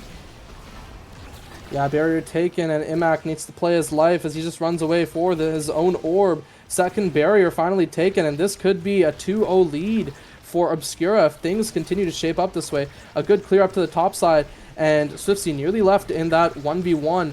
The slightly missed Molten Bolt means that now that tool isn't available for Imac on this offense. The Supernova committed, buys space, and Yuki's health bar is not looking great, but same thing for Imac, as Imac is trying to kill and finish off Yuki, but it's just a bloodbath on the backside while Swiftsy is saving the goals. Yeah, it's just brawl or be brawled for Immaculator, and everyone doing a good job of healing up, but kind of in a back and forth state here. The overtime, the team player, Swiftsy trying to pass up to Immaculator, getting cleared up by Lila for now. Immaculator missing the Molten Bolt, looking low here. The team player isn't enough. Getting tossed around the field is Immaculator, able to pick up one orb. The Bewitching Beam does whiff for now. Nitro in a dangerous 1v1 here, does end up winning, and Immaculator just pulled away from the core, trying to survive. Gets taken down by the Pendulum Sling. Venom has no cooldowns for the defense, though. Swiftsy whiffs the strike! No! Yeah, Swiftsy whiffs the strike. Venom calls him out, and, well, that's set two. And Venom likely will be getting up more size, maybe something like a Might here. And no, actually no size showing up at all. In fact, it is 3 Sparks and Orb Replicator. Probably one of the least offensive drafts I've ever seen. Yeah, and this is pretty unfortunate for the side of Big Bean Burrito, who are trying to win con this damage and just feel like they just don't have enough, just barely. But, I mean, now Obscura is getting, like, some damage awakenings, kind of the only few in draft. Yeah, I mean, Deadeye, Prize Fighter, even the prime time for extra primaries could come in handy. Meanwhile, the other side picks up Orb Replicator and 2 Sparks. It's not ideal. Yeah, and this might be the final nail in the coffin for this game for Big Bean Bruno. Venom Yami, even with the Reptile Remedy ticket so low, Lilo without evade as well, in a dangerous situation, maybe they do have enough damage to get it done, but Immaculator does end up missing the shotgun, unfortunately, as Venom pushing towards this bottom barrier in a 1v3 situation. The strike layering really well done here by Big Bean Burrito, but Lilo taking this top barrier with that hot shot, piercing shot. Swifty whiffs a strike, loses the second barrier. Yuki's pushing up, man, becoming the brawler as Venom drops back, but getting taken really low here. Immaculator forced to use the flip, does get the top barrier. Yuki still pushing up, but Immaculator able to clear it for now with the Molten Bolt. As they finally rotate back, Nitro dribbling on the bottom side with this flip, just barely misses the angle as the barrage clears it up towards Immaculator. Nitro to Immaculator, passing back and forth here, unable to find anything. The locked and loaded takes the points. I mean, all things considered, especially having burned 2 flips for that point, it would have been tragic for them if they didn't even get the goal. And thankfully for them, they did. But they have to continue this pressure and keep taking more goals, really, if they want to have any chance of the series, because the way it's looking right now, it's not convincing for them. Yeah, you really just need to get a couple more, like, strong momentum points, right? You know, they have to battle really hard. Forced to use the flip here is Swiftsy, in a really dangerous situation as this corner offense is so strong by Venom and Lila. Unable to find anything for now. The Supernova used. Immaculator looking so low. Yet again, the Giga Blast takes out Nitron, though, as Venom just wins the 1v1 against Swiftsy. Doesn't even need the flip. Immaculator trying to stall for now, but the dribble towards the bottom side pretty dangerous. Bewitching Beam clears it for now. Unable to find anything, but Immaculator taking low yet again. He just can't heal. Yeah, taken low, but he won so many crucial strike wars, and then the Yodsman angle out there by Venom Yami means that at least the side of Big Bean Burrito is able to buy more time. Maybe the second barrier is found there, and now Nitro and Swiftsy, you guys need to make a play happen on the top side. This overtime is about to tick, so this team player could be very useful for the side of Big Bean Burrito. And it's now finally online. Imac is finally online. Swiftsy finally is offline. And now, Big Bean Burrito, that's not where we clear. You gotta clear that down. And that's where Raw takes an evening point. Yeah, this Deadeye on the Estelle has been such a difference maker. Getting 2 different piercing shot KOs was Lila to end up confidently taking that point. I mean, it feels like once Venom gets the core, Big Bean Burrito is just in severe danger. Yeah, and we see that time and time again. Another interruption on the offense of Big Bean Burrito, but this could be what they need. The barrier found, and Yuki actually just commits the flip for nothing there, and Imac nearly finds it there. Maybe Nitron has to burn this flip, and it would be a little unfortunate if he does, but it would be exactly what they need. That's one barrier falling. Swiftsy, no flip burned yet, and a very bad situation there as a misbounce means that Imac will likely have to commit the flip here. Kill, flip, and strike. And that is 2-1, Big Bean Burrito. Yeah, I mean, Nitro didn't use the flip earlier, but does still have it now as Immaculator using that flip, getting the KO, taking away a prize stack from Yuki, as they're showing signs of life here. Maybe they can bring it back. Yeah, not just Nitron, but Swiftsy is pretty close to that flip too. So the energy advantage is pretty favorable for Big Bean Burrito, but as I say that, okay, it's a double barrier on both sides. Sure, we'll take it. But now Imac is taken off the map here, and Swiftsy with this flip, there's a long time till that team player turns red core, so he is going to have to hold it. And in my opinion, if it comes down to it, just hold that flip. Save it for 0.5 if need be. Yeah, I mean, you're already in a pretty dangerous situation, but with both your forwards back online, maybe it might be worth burning. Immaculator with the multiple, can't find anything here. Push towards the bottom side, actually almost KOs 2 people with a single shotgun. Not quite enough, though. Swiftsy in a dangerous 1v1, pushes up, clears it perfectly to Immaculator. Can't really get anything off of it, though. Nitron trying to push with Immaculator, rotating towards this top side here, with trying to 1v3. The barrage is used, but it is able to be cleared for now. Yeah, cleared for now, but it's not looking great. Imac has to come up to that top side, cut these passes. A nearly perfect thread through there by Imac. Pass down from Nitro and trying to keep it in this corner. Venom actually sitting at level 10, highest level on his team and in the game. And now is looking for a solo play. Swiftsy doesn't burn this flip here, but now there's a flip available for all 3 members of Big Bean Burrito. 1, 2, strike! And that's a first set for Big Bean Burrito. They need this for the comeback. Yeah, that was huge. Makuta doing a perfect job of striking right as the barrage ends, catching Yuki off guard, and the Jakar gets missile prop, most likely, and that is going to be such a difference maker for the damage. Oh, of course. But missile promotion, not just the damage, the core control as well, as it allows Imac to have way more threat from further away. Castellas denied, and now this Era getting to pick up the speed. I think this is pretty important. Yeah, the stacks would have been cool, but the speed really great. Though I think the real scary thing is even more size for Venom. Yeah, I mean, this Erasmus is just so big. It's so terrifying. And the main thing to note is Nitron takes stacks, which is very interesting. Nitron hasn't really been the brunt of a lot of damage. It's mainly been Immaculator, but the question is, will Obscura maybe switch targets and maybe go after Nitron a bit more often to reset these stacks constantly?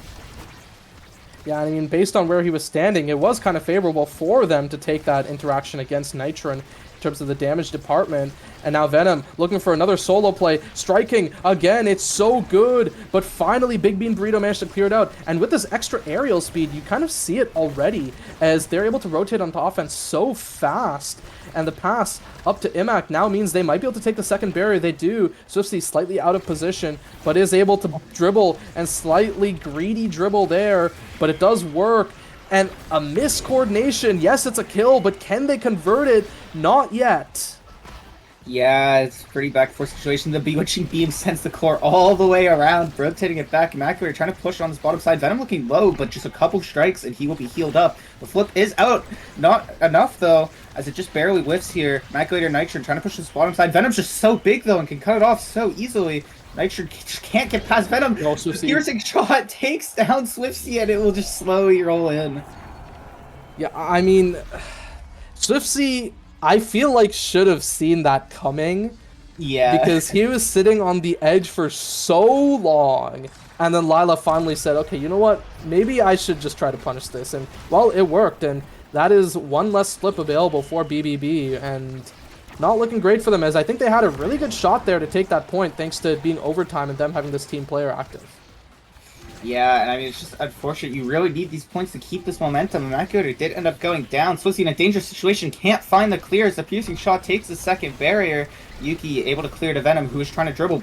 Sneaks past the NATO, can't find anything though. Swifty, and still a really dangerous situation here. Venom actually almost goes down, but it is not quite enough here. Nitron with the flip, forced to use it, does get max stacks now. The shotgun into strike is enough to take this barrier. Venom is dribbling though, really dangerous situation. No, Swifty just misses the angle. And it goes in. Yeah, slightly flubs the angle, tries to go for the corner clear, and then doesn't even hit the sword angle. But yeah, that is a bit of a MOBA moment there, unfortunately, for Swiftsy. And, well, that's one barrier already taken out, so not looking great already for Big Bean Burrito being on game point here. Yeah, they really need to find some momentum that they had in the last set. I mean, I thought the draft favored them quite well, but it doesn't seem to be enough as Obscura is just playing so well. Yuki forced to use the flip here. Nitron barely staying alive. Swifty trying to dribble here, potentially solve for some life. Nitron goes down, though, to the Crystal Florence. The second barrier is taken. Venom with the flip. The Swifty goes down to another piercing shot, and Obscura takes the game. Yeah, game one pretty solidly in terms of in favor of Obscura, but that was their map pick. Taiko Temple, the choice for BBB, which we'll be seeing next. Hopefully for them, they'll be able to, you know, punch back pretty hard as they need to keep their playoff hopes alive. And overall, definitely the MVP for this game, deserved for Venom Yami.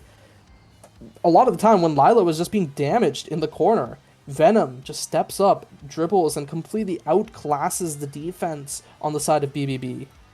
Yeah, I mean, Venom with the most goals of the game, the most redirects of the game, and so much damage, so much KO pressure. It's like, what do you do against this giant Rasmus? Yeah, I don't know. Hey, the play for BBB could be to ban out the Rasmus, right? I know they banned out the Aimi, and both Yuki and Lila's Aimis are very threatening, and I think especially Yuki, because she is known for that. A name change from Yuki, right? So I don't know for BBB what they have to do here. Yeah, I mean, It's definitely like you look at Super Surge, you see the bands, you think they like kind of make sense. It's just like the only issue I kind of see with this is like it wasn't Among Titans start, right? I feel like I mean and Taro are never going to take the Super Surge, but Mhm. like I was kind of surprised to see these bands, and I think he definitely could have probably gone after more of a size brawler. But it's interesting to see if they will end up banning Zimi the next game. I guess it depends on the awakenings and such too. Yeah, of course, right? I we'll have to see, right? Because the second game could be pretty volatile. We might see a pretty damage focused start, which is something that at least based on what we've seen in a lot of these recent games, BBB has been playing. Or we could see another pretty core control focused start, which I think that Raw has BBB beat in.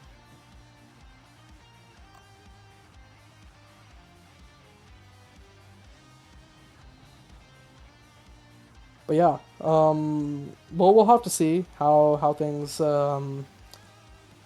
keep going for both teams. I think they are getting ready for this second game, right? For Raw, a win here does mean that at the very least they have a chance, I believe, at taking third place because that does tie them up with Zoo, who they do have a head-to-head against. And if Raw beats Girl, they just guarantee third place for themselves.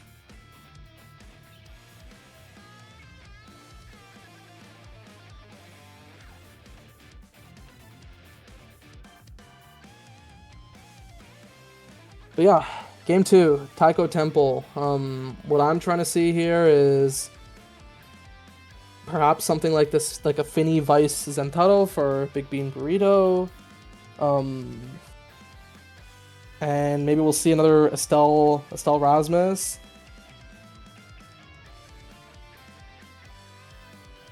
I believe we have a little bit of an internet issue on our prod side. Psykeen, in the meantime, any comments? Yeah, no. So I'm ordering lunch from censored, non-sponsored sandwich shop from North America. But my comments about this game that is coming up that I believe is going to be on Taiko Temple. Yeah. So I'm really hoping to see Big Bean Burrito really pull out some sort of Big Bean stops here to really strike back against Obscura. I do believe that, really thinking about it, I do favor the players. Actually, no. I would say it's kind of even, because while I do think that Venom and Yuki are very strong on this map, I haven't seen Lila play it in a while, I do think that Immaculator is a very strong player on Taiko Temple. I think he could really make some things happen.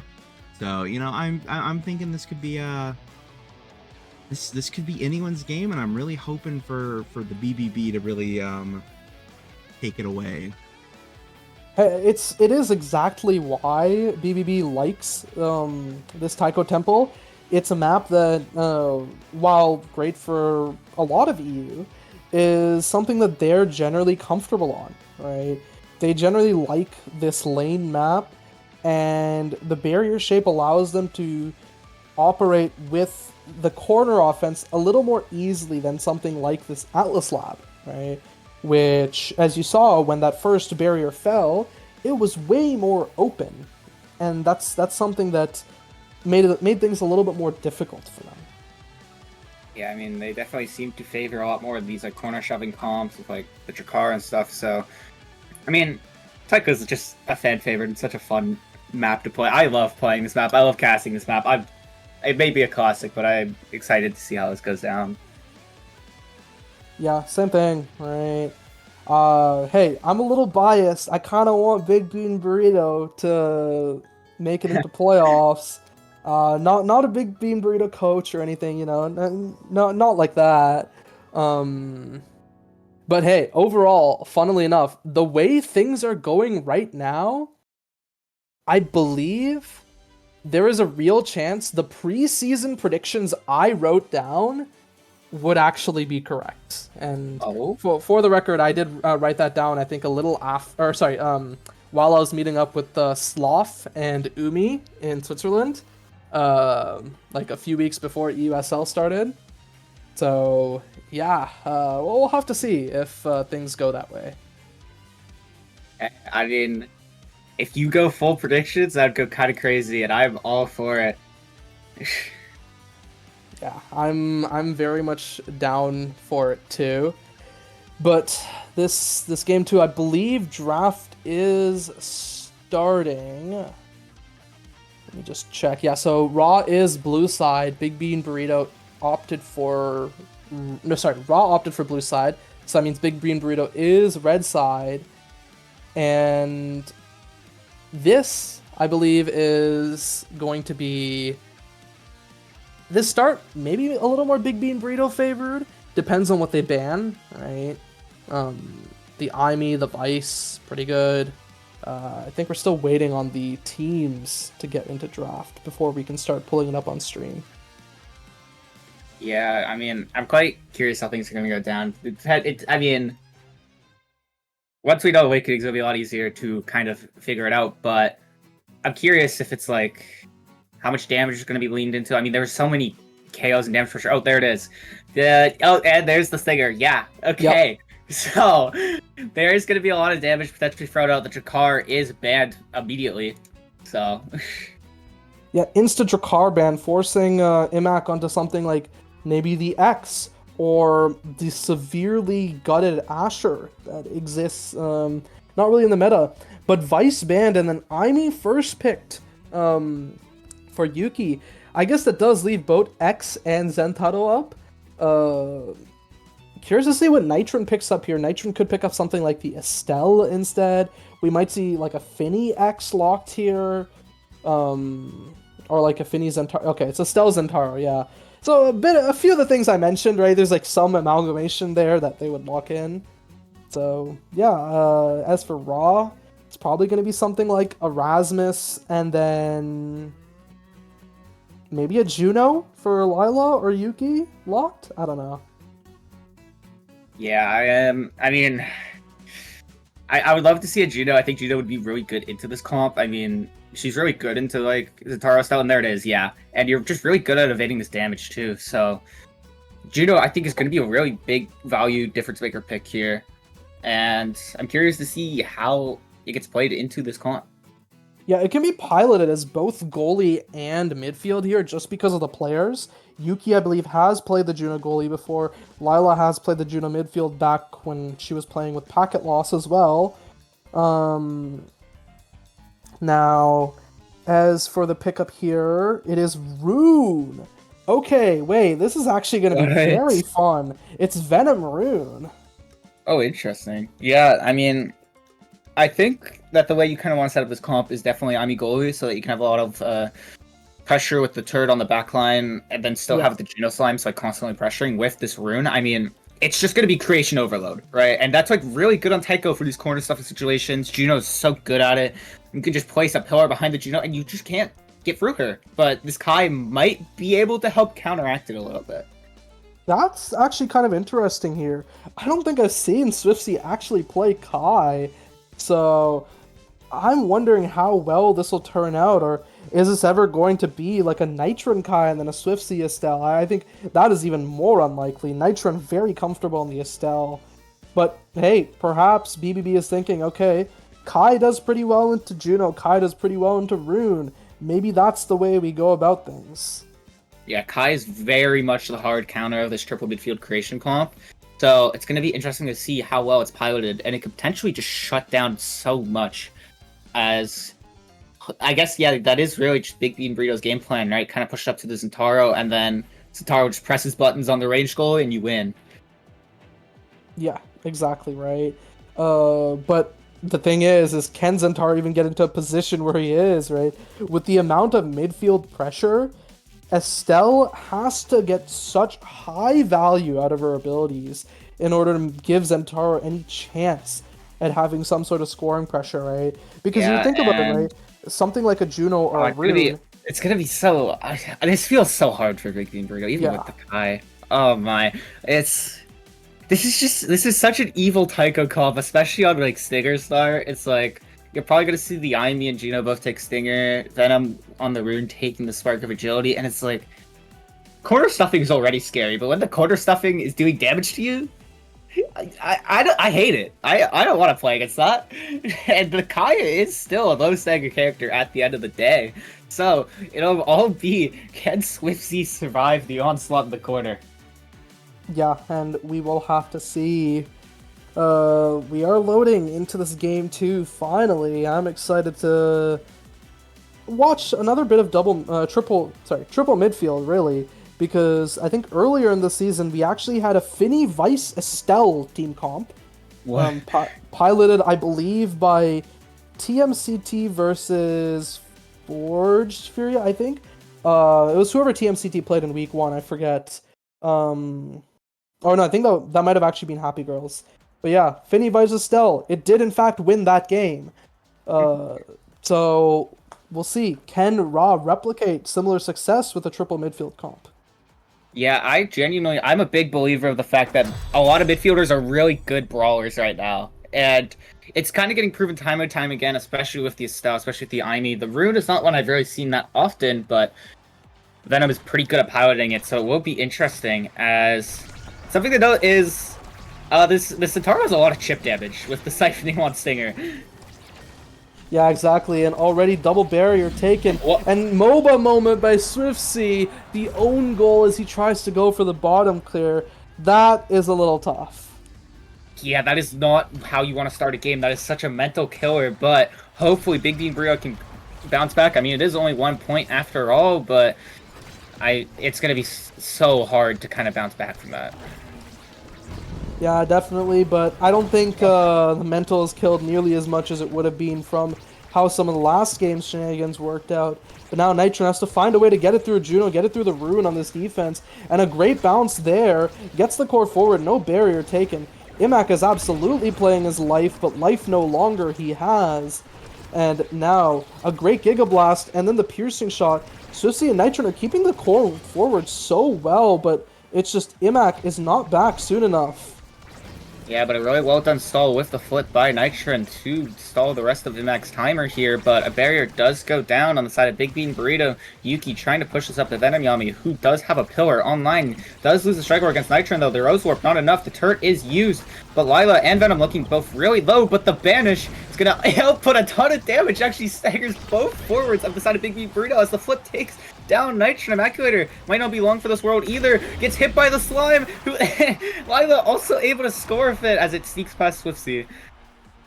Yeah, we call that an HVS, a high value slime. And Lila making perfect use of it. Take the kill, take the goal, and unfortunately for Big Bean Burrito, this triple midfield creation comp is working so well for Raw. Yeah, there's just so much chip damage. Then Venom just gets a banish and everyone's dead. And there's just nothing you can do. Evacuator taken low. The Centauro doesn't have that much stagger. Unfortunately, a bit of a miscommunication does grief the kill, but Yuki takes both barriers while the entire side of Obscura is on their own half. As Evacuator has to retreat for this orb, gets taken down by the anomaly as Lila dribbling towards his bottom side sneaks it past the barrage and takes the first set. Yeah, and I mean, I don't know if it's sneaking it as much as it's just Swiftsy being a little late on the trigger pull there, as the barrage just comes out after the core is flying by, and oh no, for this comp especially, this cannot be the draft pickup that comes up first, but hey, opts to pick up the Castellast so that Juno gets guaranteed Hotshot or Deadeye.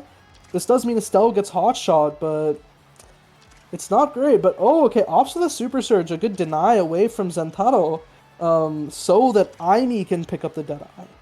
I mean, this draft is so lethal. Estelle loves Hotshot still, let's be clear, it's her best awakening here, but it sucks that you are kind of forced into the deny and then just Geo gets dash range, and it's so scary because no clears are safe. Your clears already weren't safe, but they're less safe now, as there's just so much option coverage as the banish is used, and Nitron taking a lot of damage, doesn't get hit by both pillars though, so we'll stay alive. Yeah, Nitron, at the very least, he is keeping this offense pretty clean, takes one barrier, setting up Imak to maybe take the second, but Venom now in this corner, a lot of damage, which means he does have to shadow swap away and nearly taken off as a good evade means the slice and dice doesn't finish him off. That jump is very dangerous for Swiftsy. Second barrier falls, Spiral Sentry committed there. And now Venom with this clear away. Swiftsy in a slightly dangerous situation, but no jump really available for Lila at this moment. Yeah, the jump is about to be coming online in a couple seconds, though. The Zentaro bug used, unable to find anything out of it, though. Lila has this jump, tries to use it, unfortunately misreads the clear. Nitron forced to use the flip, can't get the barrier, gets banished immediately, gets taken down, bounces off the Taiko jump back into the pillar to death as this power play pushing up towards this top side, passing back and forth is Venom and Lila. Unfortunately, doesn't have the strike up in time, but the Giga Blast out goal, oh no. Okay, so I typically say every goalie gets one. Unfortunately, that was two there. Yeah. So all good, Swiftsy. It's fine. You just got to focus up and take it back. I think this has been 4-0 straight so far, I believe, for Raw. So Big Bean Burrito, they need to find something. And I think the problem really is, I mentioned it earlier, something like an Estelle who doesn't have the creations kind of struggles to deal with the double midfield, as you only have a limited number of abilities to deal with the offense of the opposite side. And there's that double barrier, the pillar blocking the center clear, and then Immaculator finally finds the slice and dice, and that's really good for Big Bean Burrito. Yeah, Venom unfortunately just barely missing the timer. The pillar ends up being an opposing team's pillar instead, and I mean, good capitalization by Immaculator, but Nitro goes down immediately off of kickoff here. Yeah, immediately off kickoff, Swiftsy burns the flip there to just clear it and actually takes a barrier with it. But now he needs to make that worth it. He needs to not lose both barriers here. And Nitron comes back up. Both barriers finally taken down. 2 flips ready, and neither of them are in the enemy net right now as Venom walks up, flips, bounces off for a pass down to Lila. Doesn't really find it yet as Imac wins that interaction there. Nitron trying to keep this core forward, denying the pass up to Venom, who now gets that shadow swap, and now it's looking pretty dangerous, even though Venom has a lot of damage on it.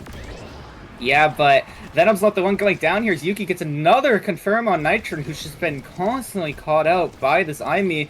Lila trying to get the mix up here, but Swiftsy reads it. Unfortunate misstrike there. The friend fling is not enough against the barrage as the Judo ult is used. So many slimes on the field, but Nitron able to clear for them all. Swiftsy in a bit of a dangerous situation here. The banish is used. What an evade by Swiftsy. Venom up to Lila. Maybe find something here with the friend fling. Can't find it for now. The pass is cut off by Nitron, but Venom trying to push towards his bottom side. The Rose Warp used and taking the barrier. Yeah, I mean, great angle found by Nitron, and Nitron needs to commit here. He needs to find a way to close this out, because if he doesn't, this is really bad for Big Bean Burrito. This is one of their best shots at finding these goals. The Oni's Blade used there just for a solo play by Imac, and the core speed is not great for Swiftsy here, as he doesn't have as many tools as something like these creation characters would. Goes up to the top side, great strike war on the dash, and now Lila moving up with the strike. Swiftsy, great clear down to Venom, and Venom isn't nearly in a checkmate situation. Imac looks for perhaps some sort of flick, and it bounces a good pass from Swiftsy to himself. That jump, very dangerous. Venom nearly taken off the map, and there it is. A slight miss bounce means that Lila can secure it in the end. It's so unfortunate how many times this just happened for the side of Big Bean Burrito. They've lost so many points off of it. I think like this game they've lost like they've lost like 2 due to own goals and 2 due to like really unfortunate misclears. Yeah, really, exactly that. And Swiftsy, there it is. There's that flip. Actually finds the clear without losing a single barrier. Loses one there, and Imac gets that clear down to bottom side. Yuki having to use that flip defensively, but the barrier is still taken off of a rebound from Lila, and the double banish means that Swiftsy nearly loses that there. But Lila, her life is finally forfeit, but so is Nitron's. That's been 5 kills, I think, by Yuki, exactly like that. And that is also a big factor of why Raw has been doing so well this set. Yeah, that Deadeye value has come in so huge. Venom with the secondary. What a mix-up. The slime's used. It's just so much pressure on this bottom side. What an incredible play here. Yeah, incredibly played out by Raw. And Big Bean Burrito 1 set away from elimination from playoffs. And, well, Lila does actually opt for the Spark of Leadership. I guess the idea is Swiftsy already has the 2 sparks, but does get to pick up a 3rd. But on the other side, so much damage is getting to go over to the latter people. Yeah, I do think this is a mild misdraft. I don't think you're too worried about Spark leadership. I think 1-2 on Juno is just super valuable here, Yeah. but you get that heavy impact on your AV. You get 1-2 on Rune. Rune Banish combo will one-shot you now, and Yuki is just constantly farming the forwards of Big B Burrito. Yeah, really, and Imak nearly farmed once again there, and thankfully Swiftsy was able to block one of the pillars there for Imak, otherwise he would have been an absolute goner there. And in the corner, we have Big B and Burrito forwards. They're trying for some barrier, but still not finding it. Now Venom is on the offense here. Yeah, and something actually I've noticed is as soon as Venom picked up this cast loss, there's been a lot less Banish confirms, right? Because the one thing is it does definitely grief your confirm a little bit, because people have more time to walk away from your pillars. But, I mean, you kind of trade that off with the creation value and stuff. And Amakura goes down. Lila with the outplay, with the slime. Swiftsy just not ready for it. Yeah, and I mean, it's really just Swiftsy, well, not just Swiftsy being not ready for it. It's kind of a checkmate at that point, because Swiftsy just has to guess where the slime is going, so really more 50-50. And that looks like 100-0, but no, Swiftsy does manage to save it there in the end. Yeah, pretty good save here by Swiftsy, but the barrier does end up going down. Mankind are able to heal up a little bit, but still might not be long for this world with the amount of cooldowns that the side of Obscura still has.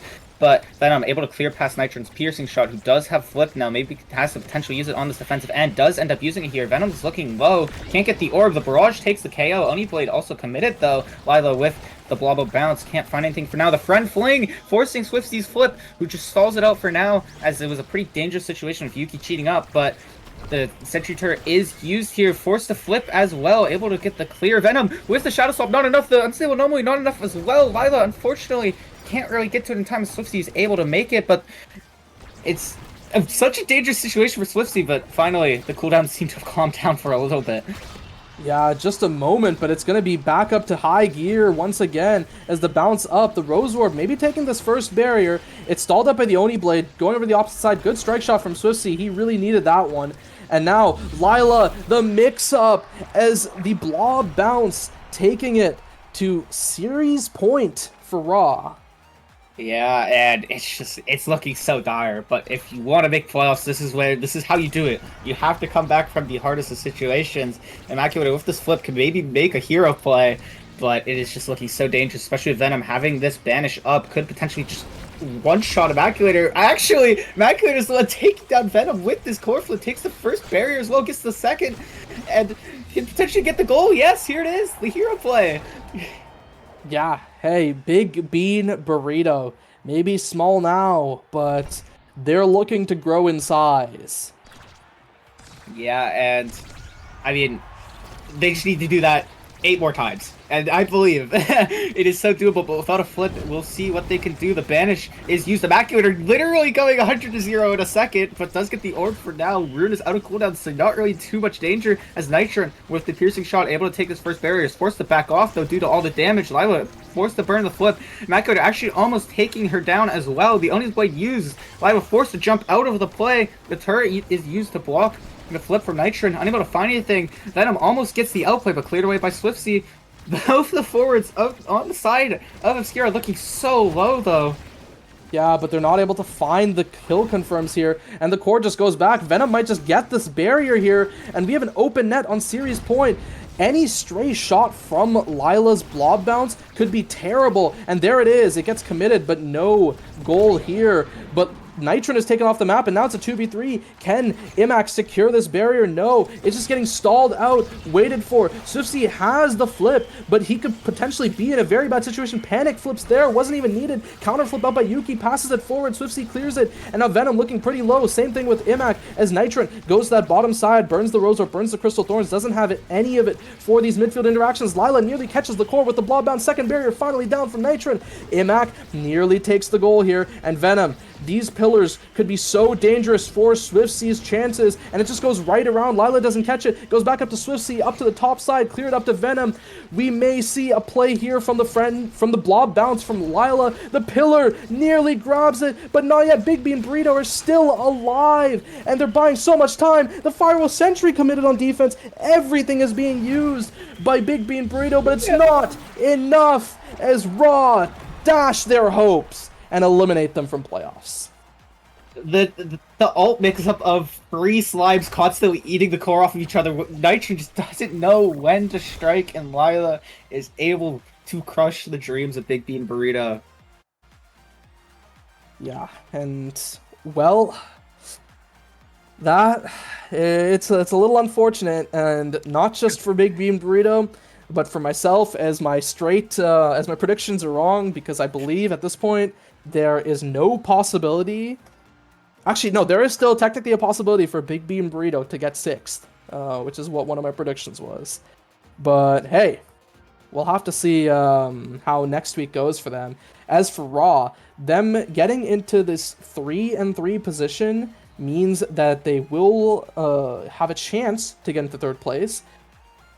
Though, with the way teams have been playing, it is more likely that, at least from what I've seen today, it's more likely that Girl or Zoo would get picked over them in playoffs, depending on how things go. Yeah, and I mean, they just looked so dominant today. Lila, I think, was the true brawler with 8 goals. I mean, they just piloted that solo. That was such a quick game. That was a 14-minute Taiko game. You don't see that often. It's just such a dominating performance.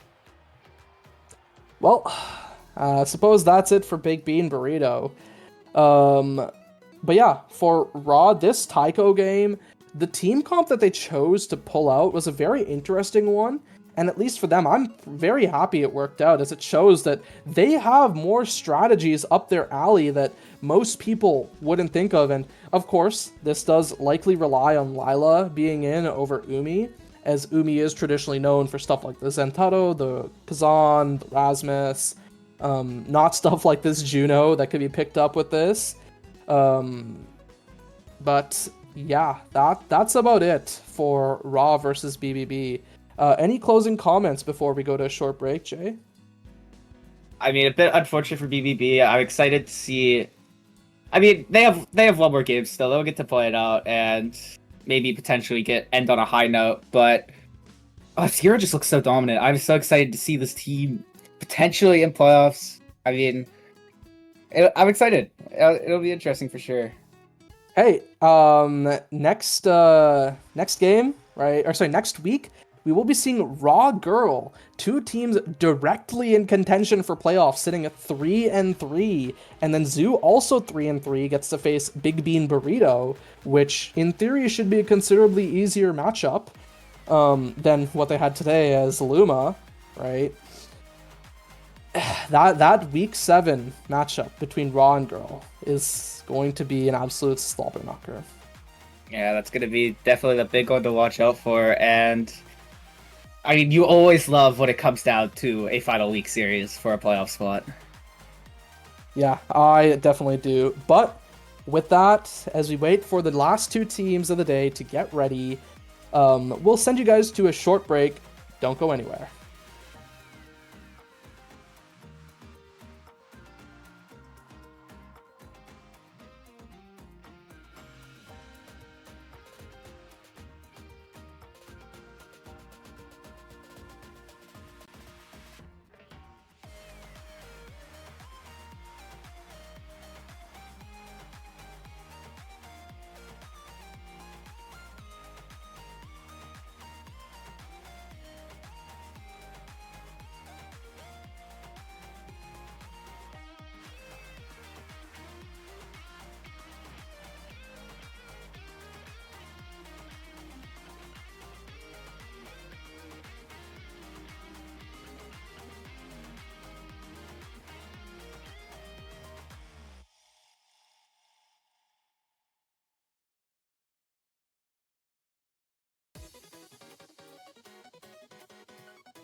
Live.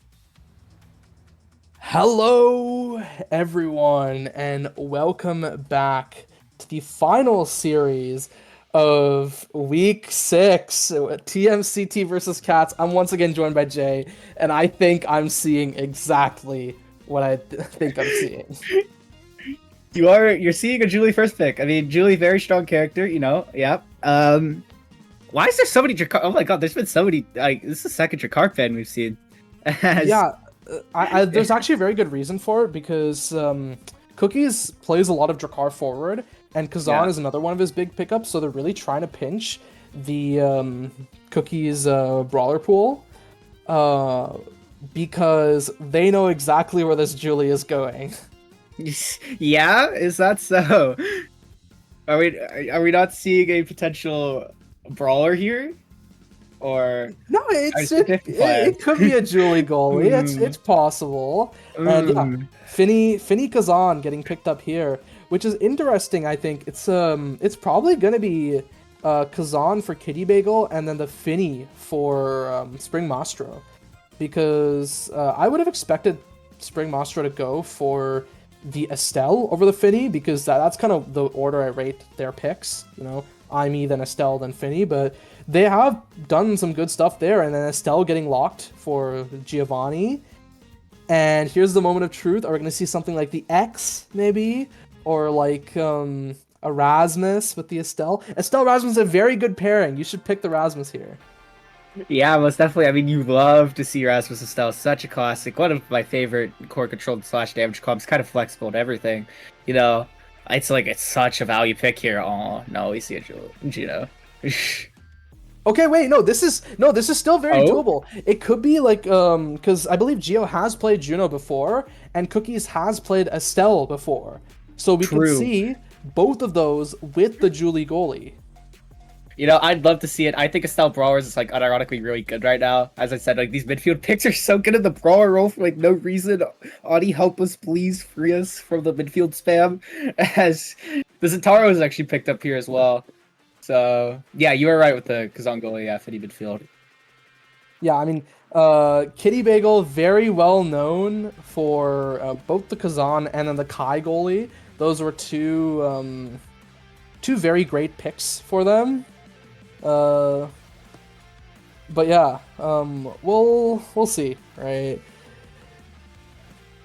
I do love some Kazan goalie gameplay. I've played with a certain Kazan goalie that makes me see the light in this character and how he's really hard, but he's very real in the goalie role if you know what you're doing. Yeah. So. And hey, this is one of the best starts for it, right? Kazan getting a chance to start with the size. Pauldron's Big Fish, that is going to be a big Kazan to begin with. And then we also have Spark of Focus that'll be picked up by a lot of different people, right? And I think that'll be pretty great for these teams. I think one thing, though, assuming this is probably Julie goalie, the Big Fish allows her to have a decent chance against the Zentaro. Yes, he can mix her up a little bit, but the size means that she is able to strike for him. Yeah, and I mean, Julie goalie, I think, can kind of handle Zentaro pretty well. I think, like, she just, like, breaks through a lot of Zen's, like, semi-confirms. Like, you need to get, like, a full confirm with Zen to actually really do much, as long as the Julie does have the cooldowns. And I think the big worry is actually going to be, like, the big finish from Finny, right? If you don't, like, have your punch up or anything, Julie really struggles to actually clear out the big finish, but that's probably where this, like, Juno Estelle core control kind of comes in to maybe help out with that a little bit more. Yeah, and I will say, like, I think the one surprising thing is, you know, like, if Estelle could still, technically speaking, go over to Geo, and then we could see, like, a Juno Brawler, Daboom lore, and then... Yeah, like, I mean, we saw the last game, right? With the Lila scoring 8 goals on Juno. True. And Geo's very well known for this Estelle and very comfortable on it. Yeah, and yep, there it is. There it is. Yeah, I mean, I am a big believer that you can get some really nasty outplays with Juno. I mean, I love doing them, and that she could genuinely score on, like, pure outplays and, like, some really nice confirms. This character is, like, one of the best scoring midfielders in the game, in my opinion, which is weird, because she's also one of the best at defending. I mean, Juno's just good. And again, like, feel free to shout out if you see any of these like really fun outplays done by Cookies, because yes, I do play a decent amount of Juno too, but you are the Juno connoisseur, so you know it very well. And okay, unfortunately, no like eject midfield with Julie goalie. We are just gonna see a momentum Julie goalie with size. Yeah, I'm kind of surprised about momentum boots. It kind of makes sense, but I feel like with Julie, like, you have to get really close to people, and you're just gonna get hit a lot and reset that momentum. But it doesn't really matter with this double core control because you can just kind of keep the core on the other side of the field. Geo is forced to retreat though due to the damage, and it is giving an opportunity to Cats push up. Yeah, and Cats, they already take one barrier, but one was taken by the opposite side. Geo needs to be very careful with his HP bar. He's being allowed to regen a little bit, but then there's that slice and dice that finally comes down. Big finish, forcing the evade. A good clear out by Sloth in that corner. And yeah, now Cookies is getting the hurt put onto him as well. Yeah, there's so much dangerous damage here. The Oni's Blade just barely missing Cookies, who is able to get the orb and heal. I mean, somebody gets Vinny debuffed, and they're just getting shot by Zentaro. As we see here, as Geo does end up going down, Sloth with the Flame Flurry able to clear for the barrier. Oh. Cookies getting the front flank past Kitty Bagel to take the second barrier. But Julie goalie is holding it down. It's not even needed as Cookies with an excellent clear here. Hold off for now as Geo gets back online.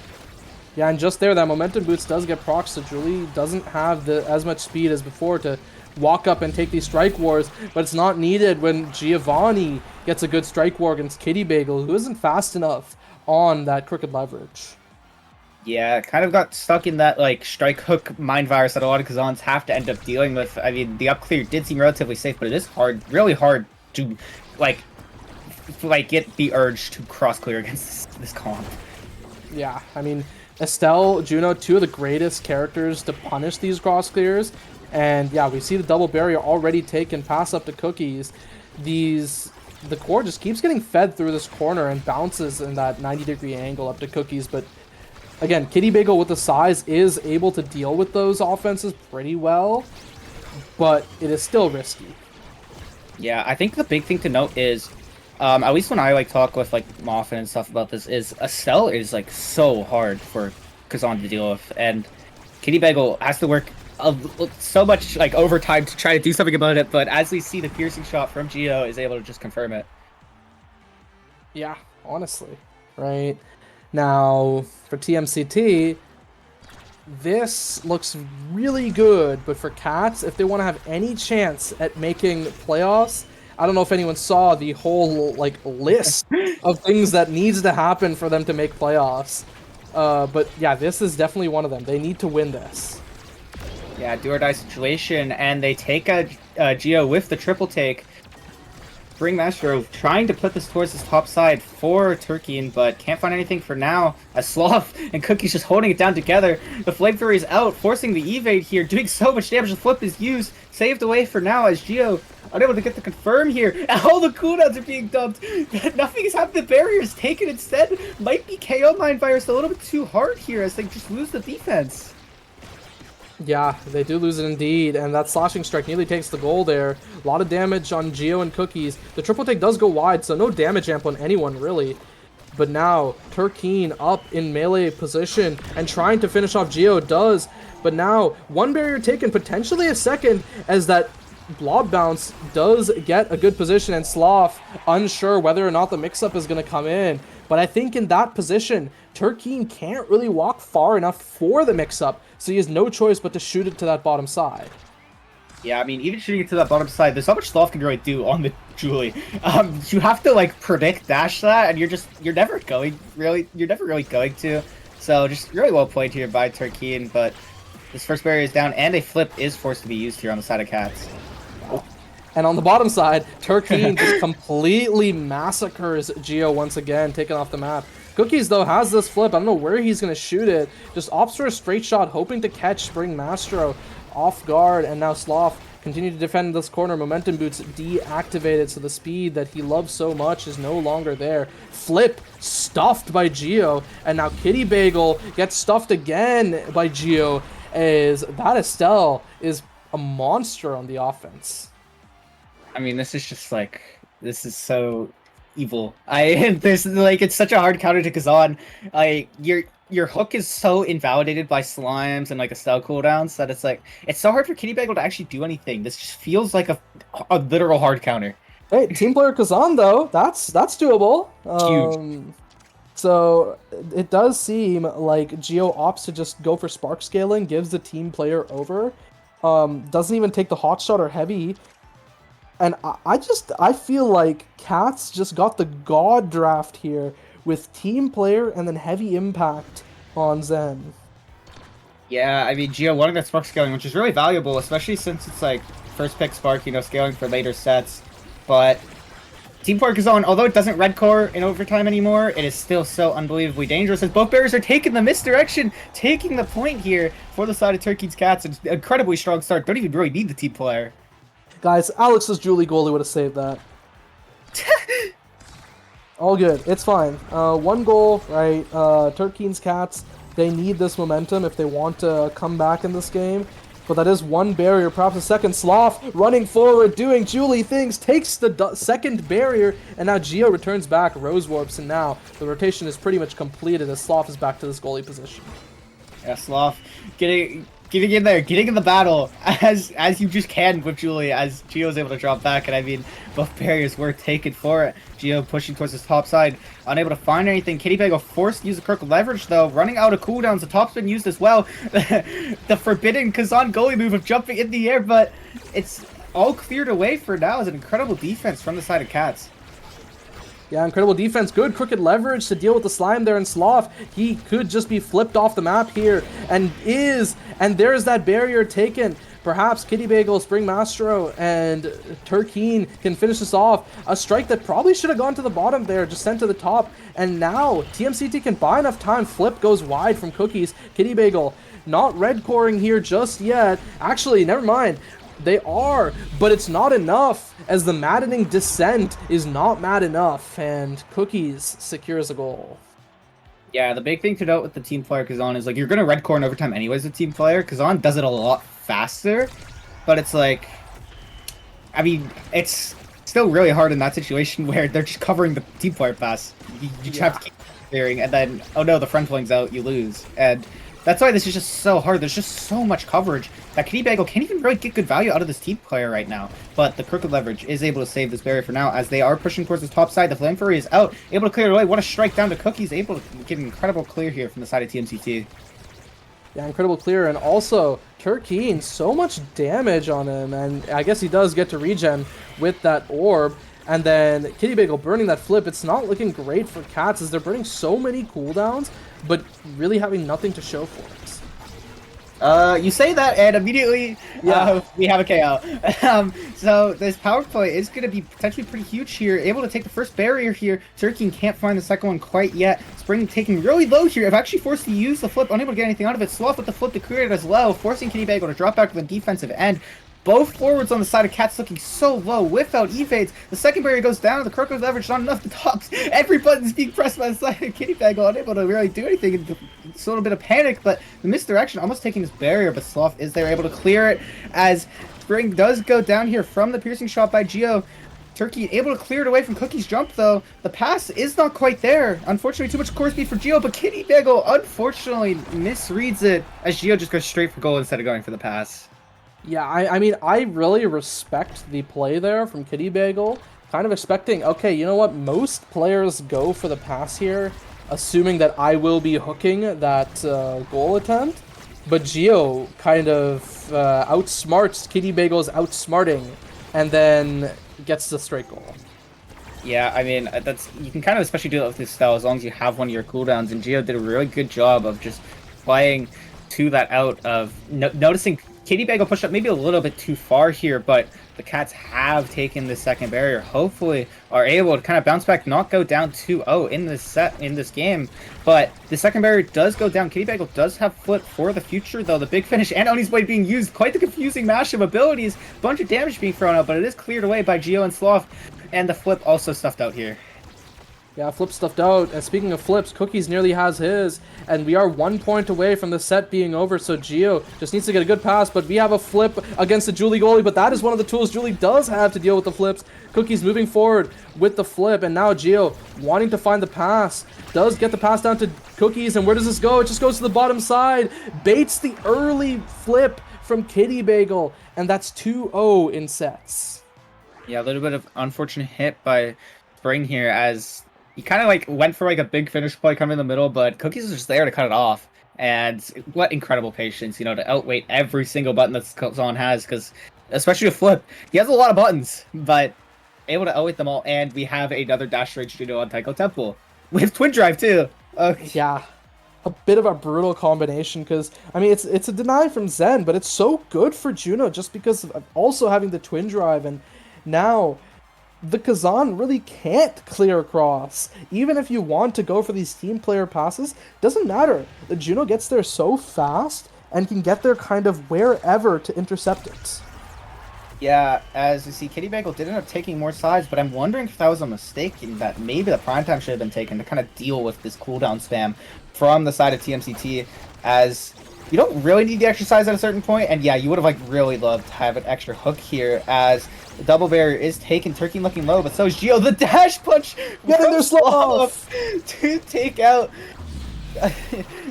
Cats, Turkey, but I don't know what's happening anymore. The Julie just flew in, KO'd somebody, and Kitty Bag wasn't able to do anything. Hey, brothers, get it done, raw. I mean, that's kind of what Sloth is doing. He's just, you know, getting it done, get the KO, let his teams get the goal. You know, it's what brawlers typically do, right? And one barrier already falling on the defense here. Second one is Kitty Bagel does go for that. Does get a little carried away. No maddening descent there soon enough. But on this defense, the big finish is pop, but it's really just to clear it, right? And you'd want to have that for the enemy barriers. Yeah, and Kitty Bagel's recovery drone is getting procced here.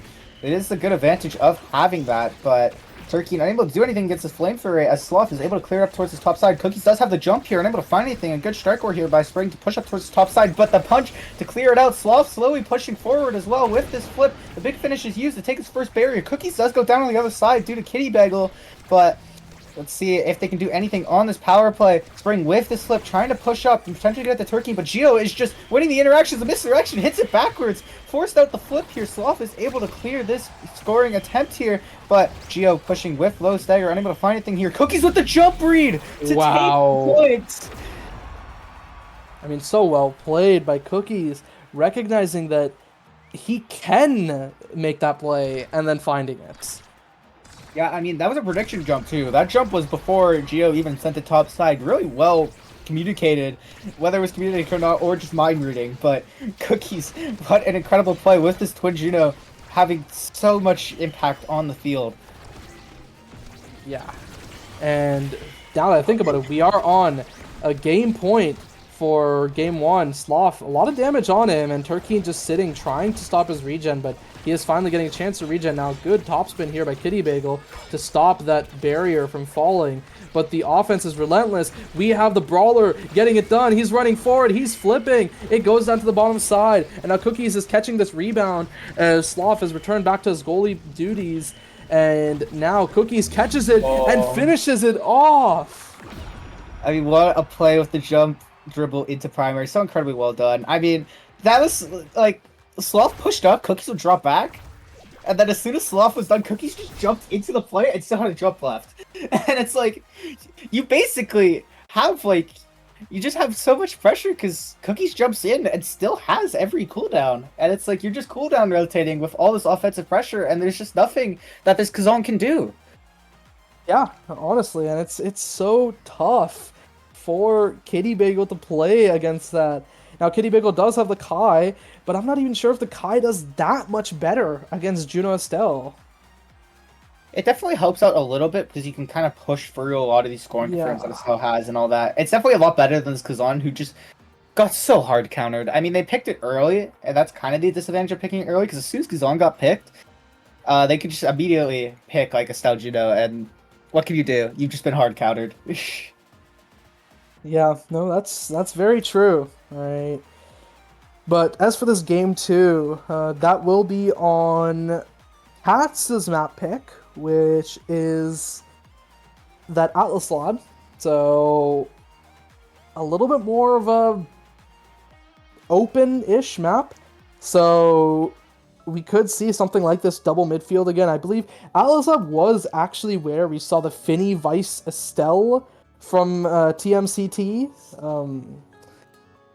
week 1, I'm pretty sure. So, hey, we could see some fun, spicy comps. Yeah, I'm definitely excited to see it. I mean, we're kind of just running into the same maps constantly for this cast vlog, it seems. But you can't go wrong with Outlab gameplay, and you could definitely get away with some really unique and interesting comps, especially something more damage focused. And yeah, I mean, a lot of these midfielders that we're kind of talking about here do so much damage. Yeah, no, exactly. That's kind of why you do a little bit of damage, supplement it with the black hole, look for kills. Can play the core control, but you just have to be so careful about when and how you pop that black hole. And never mind, sorry, that's not Cat's map pick. Atlas Lab is TMCT's map pick. Okay, so you win on the pick that wasn't yours, and then you're immediately going into your map pick, pretty confident. Yeah, it's looking pretty dire, but it's never over till it's over, you know? Turkey's Cats, they could pull a miracle. They need to pull a miracle. They've needed to this whole time, and it's not even all in their control, but they have to do that all they can to potentially keep these hopes alive. Yeah, exactly, and well, with every passing game they lose, it's not looking great for them. And if I recall correctly, here, I'm just going to pull up the stats if you want to yap for a second. Yeah, I mean, I believe in the Turkey's Cats. I mean, it's not a matter of if, it's a matter of when, you know? They will bring the miracle. There's got to be a team that does it every season. It's hype. You got to see an underdog story or an undercat story. Let's be clear. So, real quick on the stats, right? So, even if everything, like all those matches I listed, like Cats beats TMCT, Cats beats Forged Fury, Zoo loses to Big Bean Burrito, Girl beats Raw, and then Cats has to do tiebreakers, Cats would have to go through both teams in the tiebreakers because of the map win rates. Oh, so it's even... Hey, that's even more improbabilities to add on to this list that they will accomplish. Let's be clear. So Cats essentially has to go through a 4-team gauntlet and then still have everything else work out in their favor. Yeah, and we see another Among Titans star with a spark of power as well, but honestly, this might be a 6 Among Titans game unless we see another size brawler. Yeah, Drakkar banned by Cats, not giving that over to Cookies, whereas the Aimee is banned by TMCT against Spring Mastro.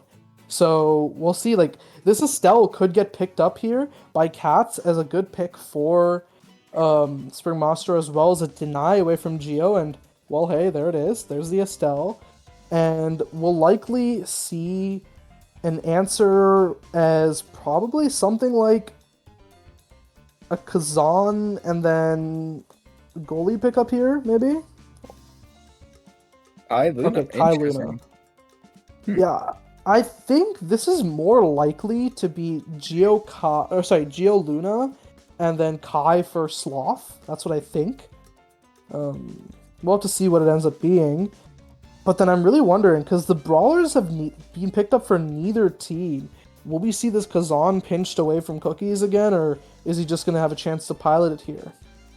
Yeah, and I mean, the Atlas is taken for the side of Turkey's Cats. I mean, pretty standard, hold it down pick. Able to maybe counteract a lot of this damage with your res, but the Asher also taken. Asher is not something that I've actually seen in a while, especially not on the forward role. She got kind of nerfed pretty heavily, and she's seen a lot less play since. Honestly, a good thing. This character's been broken for so long, but I'm curious to see how the Asher still holds up in these current patches. Hey, before it comes in, I want to float the possibility of a rune. Okay, it just came in. Rune Luna, yippee, Yeah, no, yippee. I was thinking, I'm like, okay, the moment I said, okay, I want to see how these brawlers go, I thought, okay, maybe the idea that TMCT is going with here is they pick midfield and goalie here, and then Cookies chooses what he wants to play based on the goalie that is picked up by Kitty Bagel. So perhaps if it was something like an offensive goalie, maybe he would have gone for like a Kazan, right, to try and mix up that offensive goalie. But because it is an Atlas, you can instead play something a little longer range like Rune to mix up the Atlas, who tends to be a little more immobile. Yeah, and I mean, it's yet again a triple midfield comp if you count Luna as a midfielder, which I think is her best role right now, but we've seen a lot of these today, and for good reason. Why is every midfielder in the game so broken right now? And you kind of see, you're going to see this very traditional, like, heavy KO confirms of, like, Rune banish into Luna nuke, and you just get one shot, and you die, and there's nothing that you can do about it, and this comp is so evil and hard to play against. Wait, okay, hold on. It was actually right. I'm looking in EUOS right now. Cookies actually asked what character he should play in EUOS. What? Pat, what do I play game to? That is incredible. And the most upvoted answer was Rune Luna. Hell yeah. This will be exciting. I am so ready to see this go down as cats are fighting for their life while Cookies is asking people for a character pick. You can just see the duality of what teams are fighting for here. Yeah, they're fighting for life versus fighting for the fans. And, well, taking a look at the start here, Turkian's the only one not opting for Among Titans here. Going to be kind of slow, but pretty big. And, hey, maybe that's what they need. And it's actually going to be Giovanni on the Kai and Sloth picking up the Luna instead. Yeah, I'm actually kind of curious about the fact that the Asher didn't go to Among, because I think Asher's biggest problem is how slow and immobile she can be, but that could be potentially counteracted later, and the size and power can definitely most help with like a lot of KO potential. Yeah, great unstable anomaly there by Geo. And then what I thought might have ended up being a pass is just a complete solo play by Geo, and it looks like Spring Master read the same thing, trying to blink to stop the pass. Yeah, I've definitely seen a lot of like attempted predictions from the side of Turkey's Cats in a lot of situations where you are more than likely just going to be able to react. Oh god. But okay, that is good news. The thing is, this Atlas can counteract this confirm, right? You're trading 2 ults for 1, and they're all pretty high cooldown ults. So Kitty Bagel is able to use the res to save someone here as they're down 2 ults, right? Potential counterattack opportunity for the side of Cats. And the counterattack is very real here as the second barrier has fallen. Now Kitty Bagel doesn't need to, or needs to try not to lose to these barriers here. As Sloth dashes forward, the barrage is a little dangerous. Panic flip there by Kitty Bagels. I think they could have reached it without that. And now, just goes to the opposite side. Now Cookies is looking for these plays. A great unstable anomaly. Cookies being known for that rune forward. And there it is. It's finally saved, but not for long, as Turkeen slots it in. Yeah, so much pressure here from the side of Turkey's Cats, as the Luna can't really do anything about an Asher and a Stell in her face, as it's so impossible for Sloth to actually do anything in that situation. Incredibly well played. If they can keep getting these checkmate situations, it's what Turkey's Cats needs. They need it. Yeah, exactly. It is really what they need. And Sloth, the boost there to prevent any chance of offense. And now Spring Mastro finally getting staggered. They have a flip ready, but now Turkeen's Kitty Bagel's ult comes into heal, and now it forces Spring Mastro's flip. Yeah, Spring Mastro unfortunately did hit the Atlas Center, take a bunch of damage right as the ult ended, so wasn't able to actually really get much of that healing, but Geo is now the one looking low, with Turkey on this Asher hovering above him, and potentially getting a KO here, but doesn't seem to have any cooldowns, just scaring Geo by just chasing constantly. The fear of a giant Asher walking towards you is huge, but Geo able to survive as the barrier gets dropped by Kitty Bagel and the Giga Blast takes the goal. Yeah, I mean, that's a bit of a mistake that really can't happen in that situation, and Geo absolutely capitalizes on it.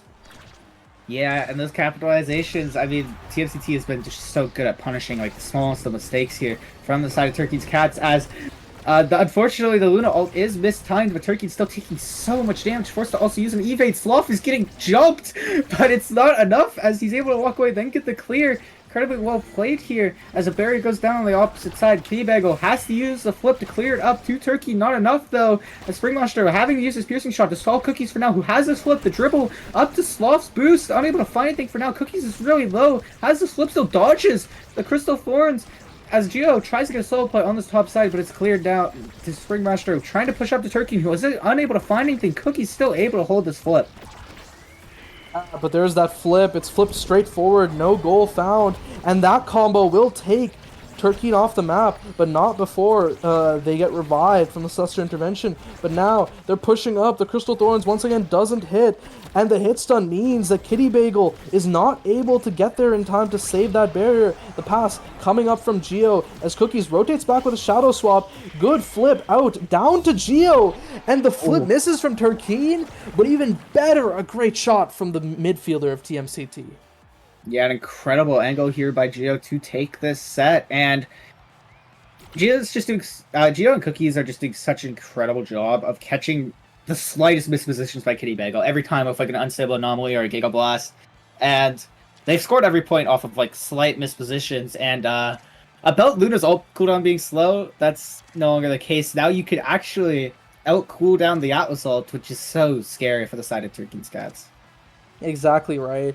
But then also, Geo gets to pick up the stacks, which allows him to move around the map even faster. And when you think, oh yeah, okay, the other team's playing damage, we can just play core control. Well, not nearly as much of the case as now you have a really fast Kai running around. Yeah, Kai already so hard to hit with the speed, but getting even more of it. It kind of, stacks kind of is creating like a solution for its own problem. You don't want to get KO'd, but the speed helps you not get KO'd. But Geo is actually having to retreat for this orb.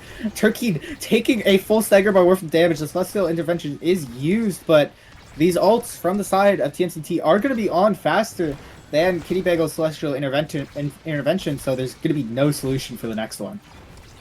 Oh yeah, of course. And, well, a lot of damage now on Geo from that black hole getting popped. A good bit of stagger on Turkeen.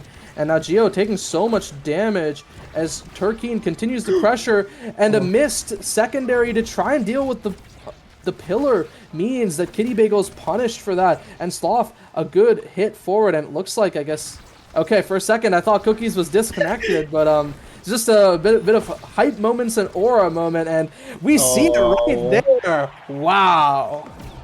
AFK in the enemy goal box into Rune Dribble outplay. I mean, what can you do? Cookies is just farming Turkey's Cats.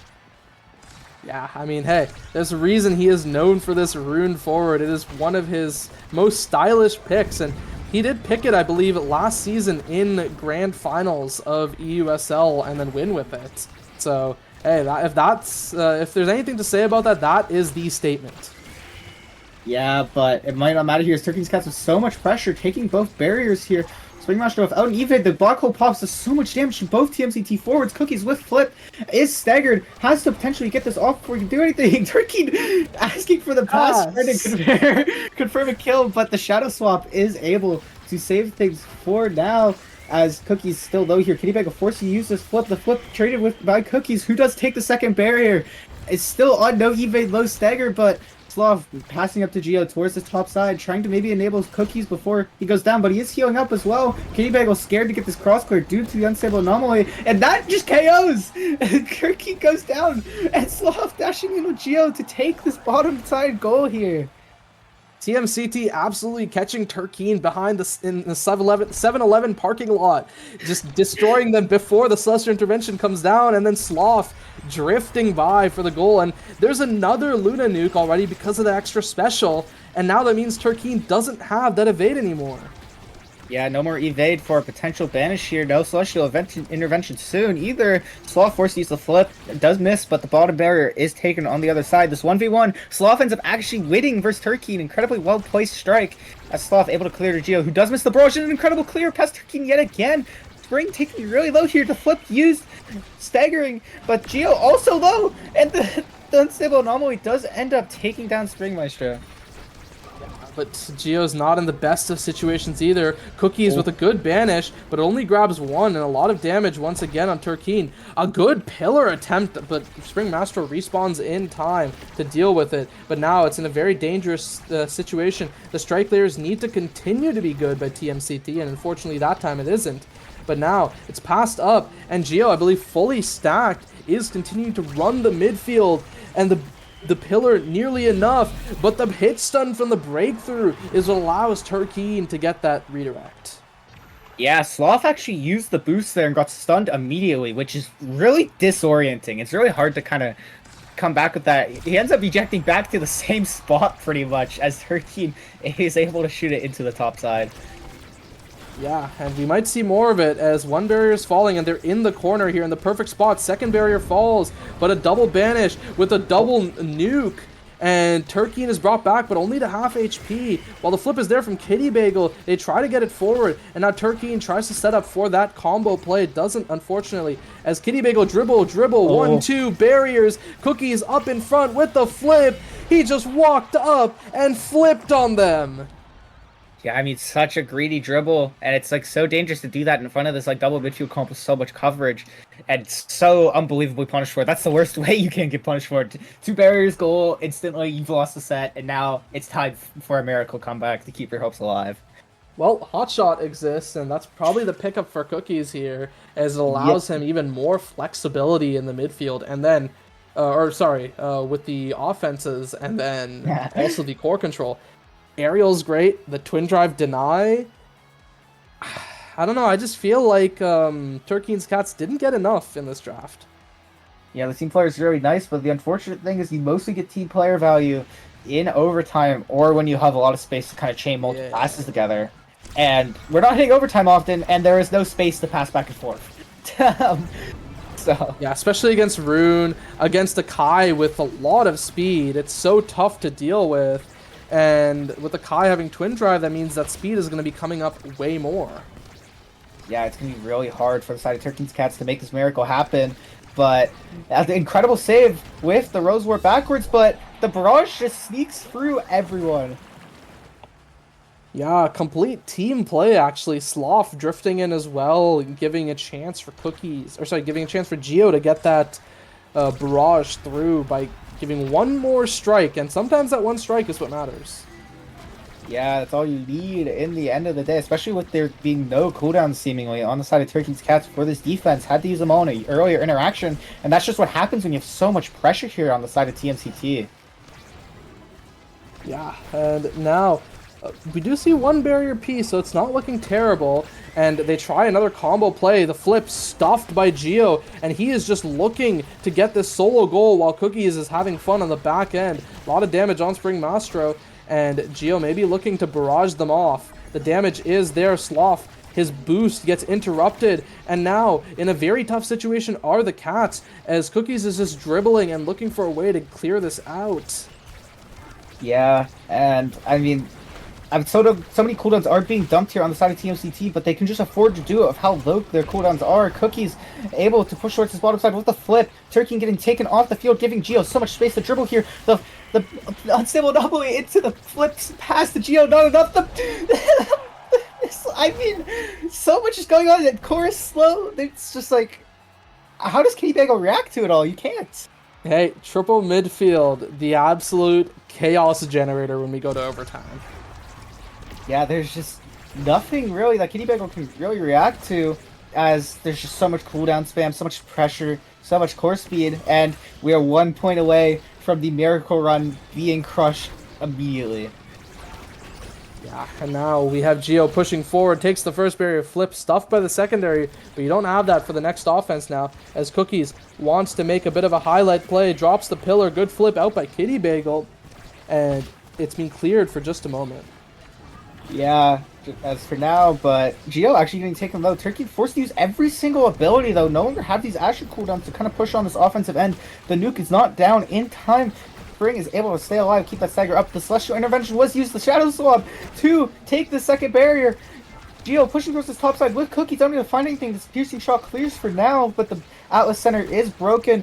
Turkey unable to find anything as Sloth is able to clear it away for now. Yeah, Sloth able to clear it away, but these strike wars so good out by Giovanni. But now, a very dangerous situation. Gio pushes up that top side. The team player finally activated as we get to overtime. Cookies with a great pass to himself into a pass to Gio. And now, they're looking to pass between each other. But that is it. The final shot from Cookies seals the deal for Turkey's Cats. And that means we have a third team eliminated from playoffs today. Yeah, you hate to see it, but TMCT keeping their undefeated season. I mean, the true power of asking EULS for your pick is incredible. As Cookies taking the MVP. I mean, I kind of realized that it's like, even when they got to overtime, the team player couldn't get value because Cookie, like the entire side of TMCT just wants the course speed anyways. You're just helping them. I mean, Cookies gets a chance to intercept any core speed attempt you have with his own core speed, and now you don't get to play the game, and he does. What can you do? It just felt like a full hard counter. Both games, Turkey's Cats just got perma hard counter. They couldn't get any of the awakening when cons they wanted, and TMCT just dominated the whole time. Yeah, exactly. But hey, for TMCT, this means that they get a chance to show themselves next week against Luma, who are also sitting at 6-0 after this week. Yeah, that'll be another exciting matchup that I can't wait to. There's a lot of actually really interesting final week matchups that'll definitely be fun to watch, and I mean, that's gonna be a good series. It's gonna be absolute cinema. See who will be the true team on top of EU. Yeah, if I recall correctly, I think it is the third and fourth match of the day, which are going to be Raw Girl and TMCT. Yeah, Girl Raw and Luma TMCT, two of the most important matches of the season, are match 3 and 4 next week.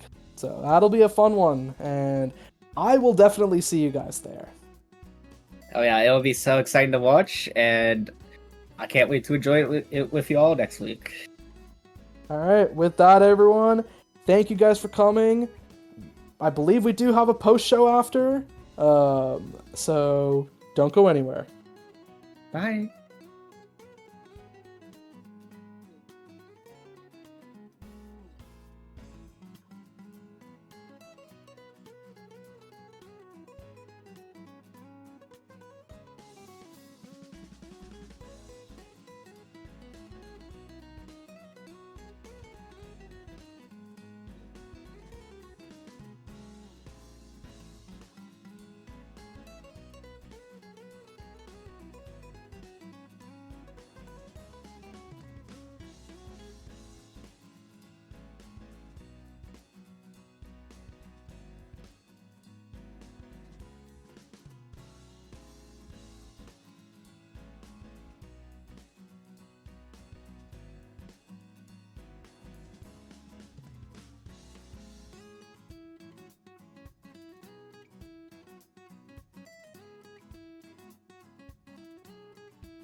Hello, everybody.